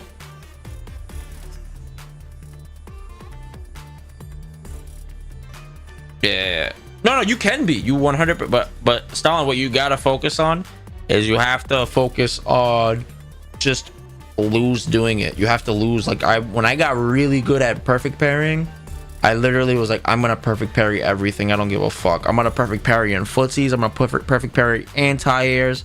I just kept practicing it. That's how I worked with my fireballs. I didn't go to the extreme like my fireball game. I did that shit for like a month, but yeah. So we make these blanket statements of like, oh yeah, this is how you practice it, but that's like that's the foundation. And then to amplify it, you have to fine tune it to your unique situation, you know. So that's the only way you're gonna know that is you watch your replays. You're not gonna remember it. It's not gonna be accurate. The game's too fast.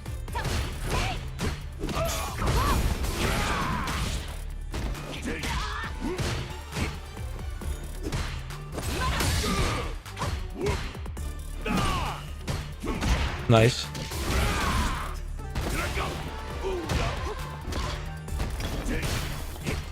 Oh, could you have put bread on that?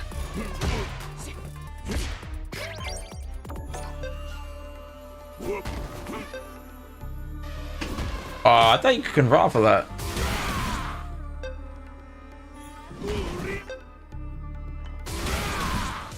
Oh, that sucks.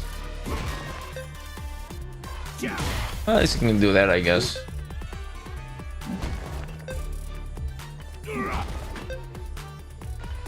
I'll get nothing? Poor Geef.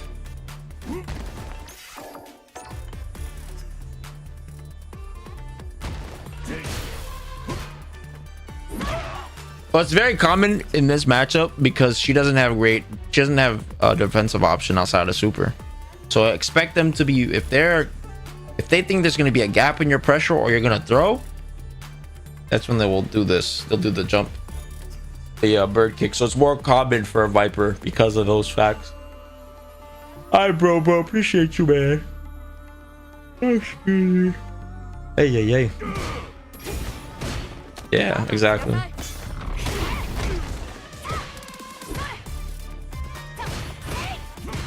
I think you're playing pretty good.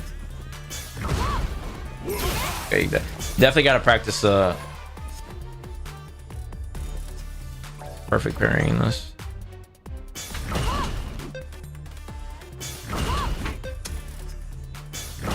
Yeah. So slow. What can you do here? Can you roundhouse from this? Yep.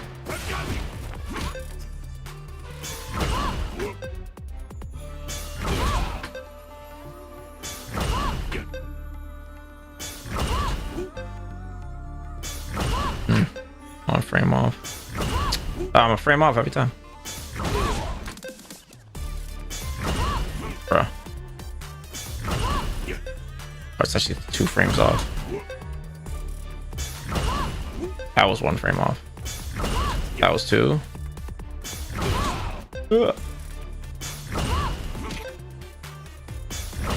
Nah, like, well, you have to give her a reason to faint, you know?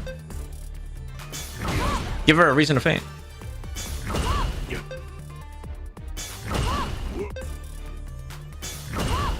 Bro, what the fuck? We watch her. I'm just not watching her, I'm just guessing. That's the problem. Oh my god.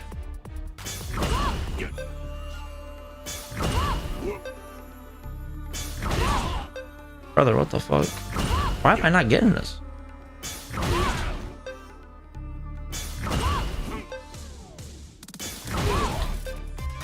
That timing is fucking me up. I wonder if this is a timing I just have a hard time with, because this is very eye-opening.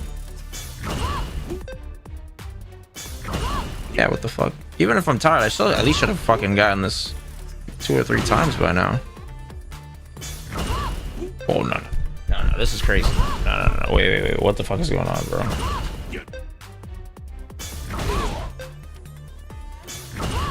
Brother, what the fuck?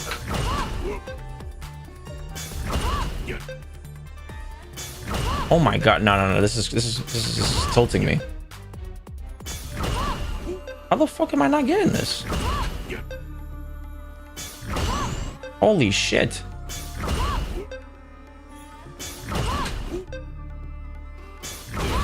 Oh my god.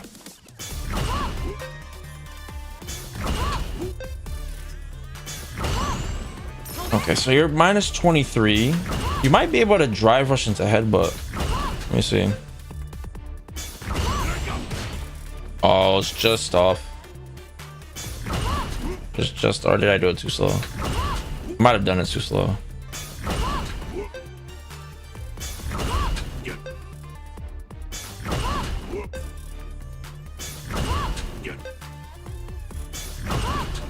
Oh, go honey, that makes sense.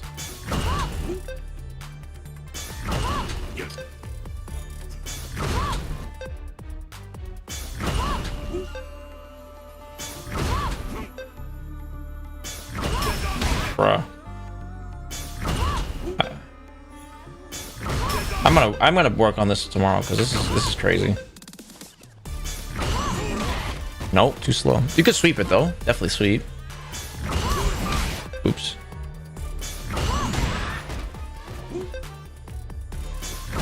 Pretty far too. Yeah. I'm just surprised you can't. Oh, driver stand strong. That should definitely work.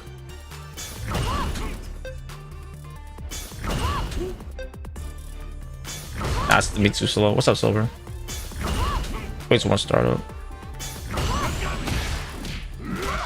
Yeah.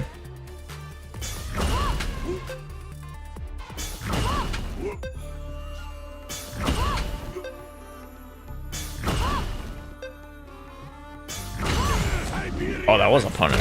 What? Oh, but not EX. That was EX though. I meant to do the meterless one.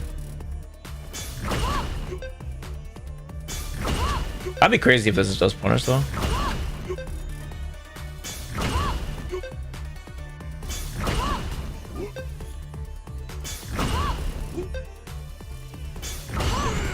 Nah, I was too slow.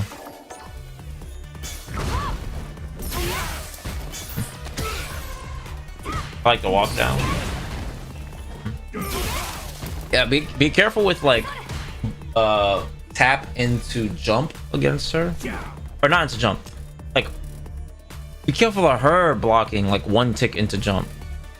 Because super jump burn kick beats everything that's not a high mid hitting attack. Right?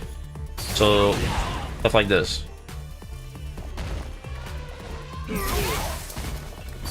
So don't try to, just be careful with like button into doing like sweeps and shit like that, like typical Zangief stuff, because she's more mobile, she's more airborne.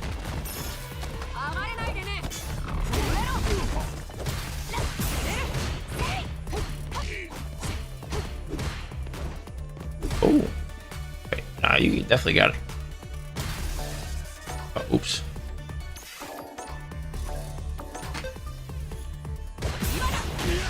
Wait, what?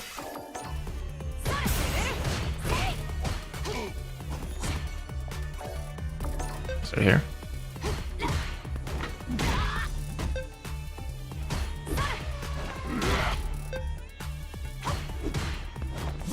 Oops. Bruh, my stick.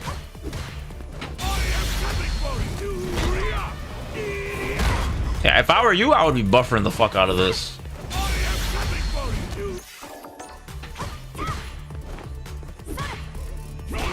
But she's in the air so often.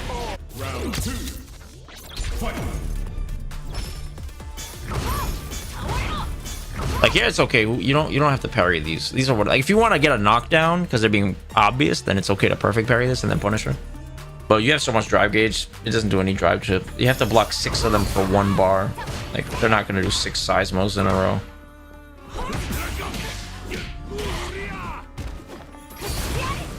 See that? That type of stuff we gotta be careful with. Like the wake up.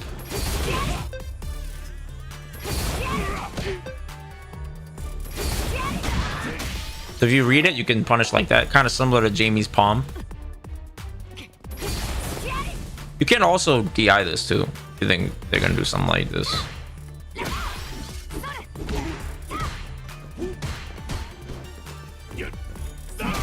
Nice. Nice. Yeah. He's not doing any super jumps behind you, so Lariat is your best friend against a lot of this, to be honest. Yeah. You have to convince him to start jumping behind you, and then when he starts jumping behind you, that's when you start doing this into the your SPD or whatever. You can also do that if you have a read. Oh, you can stand heavy punch it too. Yeah, I forgot about that.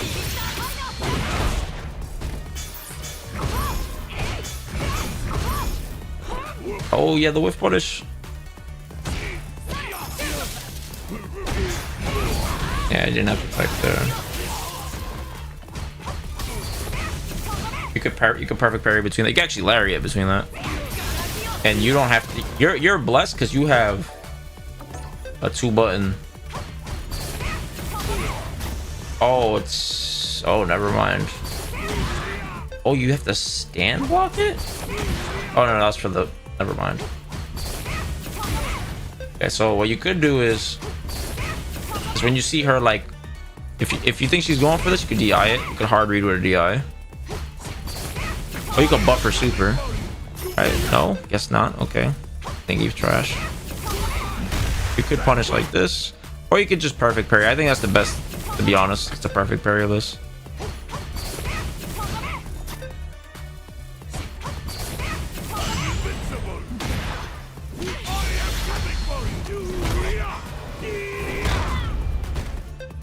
Yeah.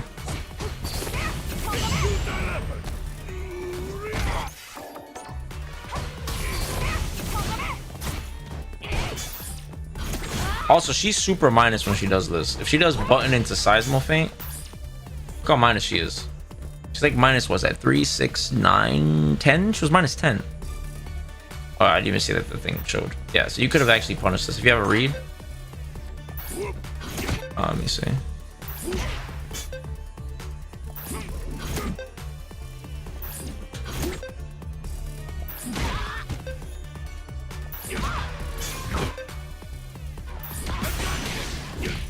Yeah, you can.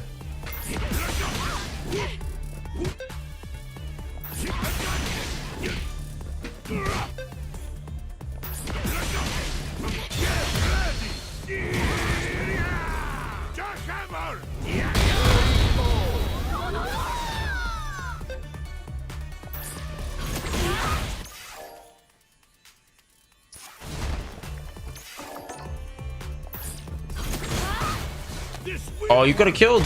That's super minus. That's super minus. All of them, every version. It's like minus 10 or something like that. Yeah, look at this. You could have did whatever you wanted.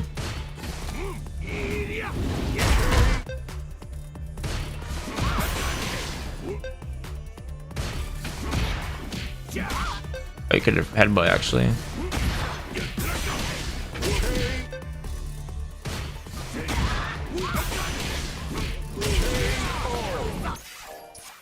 At 30%? Yeah, it's even less than this. And just doing SPD.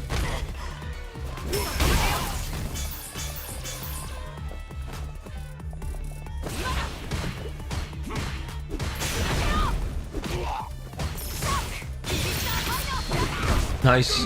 Fuck that bitch. Just gotta put the screenshot in here. Forgot to do this.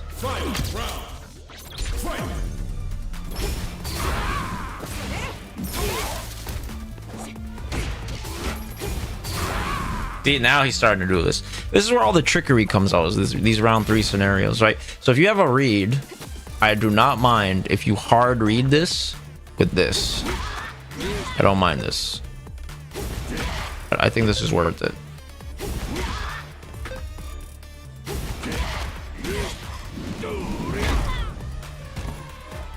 Whew, that did so much damage, bro. Holy shit. So what, 35? 37, damn. Yeah, that's pretty good.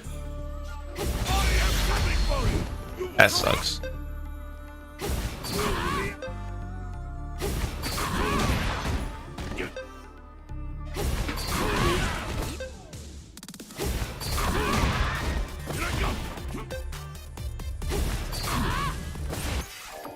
Yeah, that's gonna be your best, the most optimal way of you punishing this round start gambit of theirs. You'll get way more value out of that too than going for Lariat. Yeah, nice.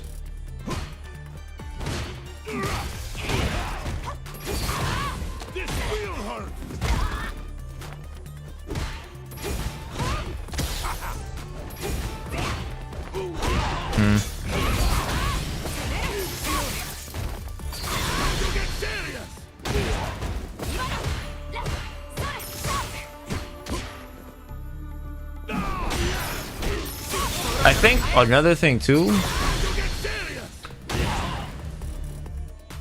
is like you gotta be a little bit scarier on these -3 situations.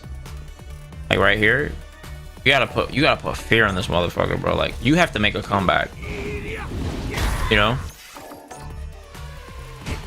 I think you're going for too much like frame trap off of the turn shifts.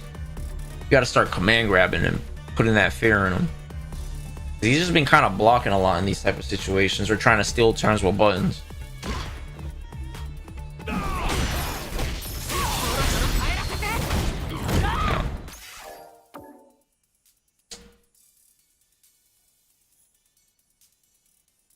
Yeah, right. So can you yeah, right. So if she does the instant, like yeah, that's good to we can lab that right now. So if she does the instant and you anticipate it, you're anticipating the regular one, right? Let's see. So Beef, Viper. What up, Go? PC brother. Let's say she does this.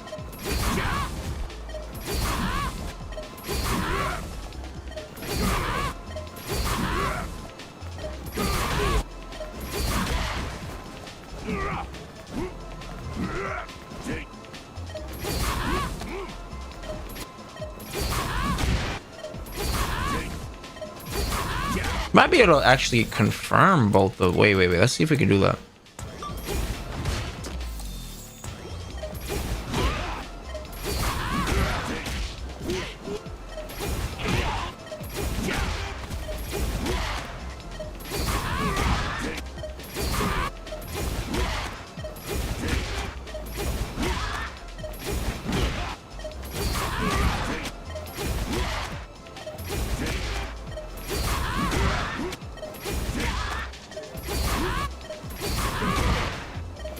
Because you know why this works?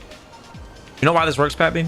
Is because when Viper tries to super jump, she's gonna try to go behind your head, so she's not gonna press the button early. You see what I'm saying? She's not expecting you to be in the air, so they will naturally wait until they're here to press the button. You see? But you are already reacting to her leaving the ground like this. See? So that's why you can confirm this pretty easily, to be honest. Yeah, I'll put both of them on.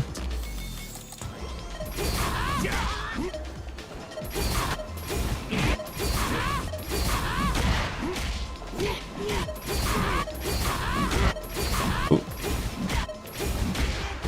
I'm doing the wrong input.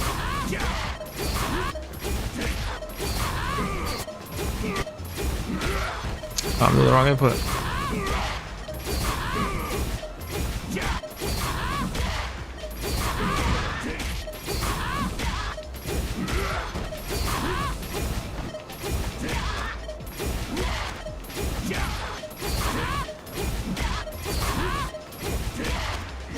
Yeah, so if you already commit to the jump, you could definitely like see which one they're doing. You just gotta just drill it. You could definitely do it. My brain is tapped. I'm zapped, like fucking exhausted, but you definitely could do it.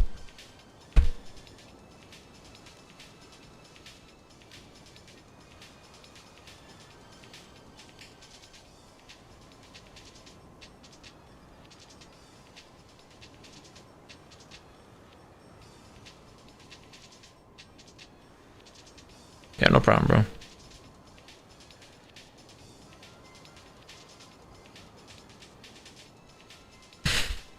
Oh yeah, that's true. Yeah, I'm surprised they didn't make his sweep safer, to be honest. It feels like such a staple part of his tool set. But okay. All right, guys. GG's. Good stuff today. That you just see it. It's like a bug. I don't even consider this like a buff. Let's like, send a raid to Hamad. Again, we're gonna stream for 30 straight days. I think it's gonna be day 6. So we will. Get some corner carry, right? Because I'll see you guys tomorrow. Let's see how many days in a row. We're at 1, 2, 3, 4, 5. Yeah, so tomorrow will be day 6. So I have no ability all right. to continue pressure. Try it 30 days in a row. All right, so I'll be streaming tomorrow. I'll catch you guys. Join the Discord. Bang. If you need the loyal roles, that way you know when I go live. Just let me know, and I'll add it, or I'll have one of the mods add it for you. I confirm. I'm sorry, Pluto. Right, because this allows Forgive me. to regain. You see how much I'm so tired. Combo? I wanted to do variety, but right? I'm just too tired. See this? I'm gonna gain back almost all my meter. All right, guys. Love you guys. My hands buff. So have a good night. Positive from my combos much love that to you. I'm using. I don't just do these combos because it's the only thing that gives me a hit.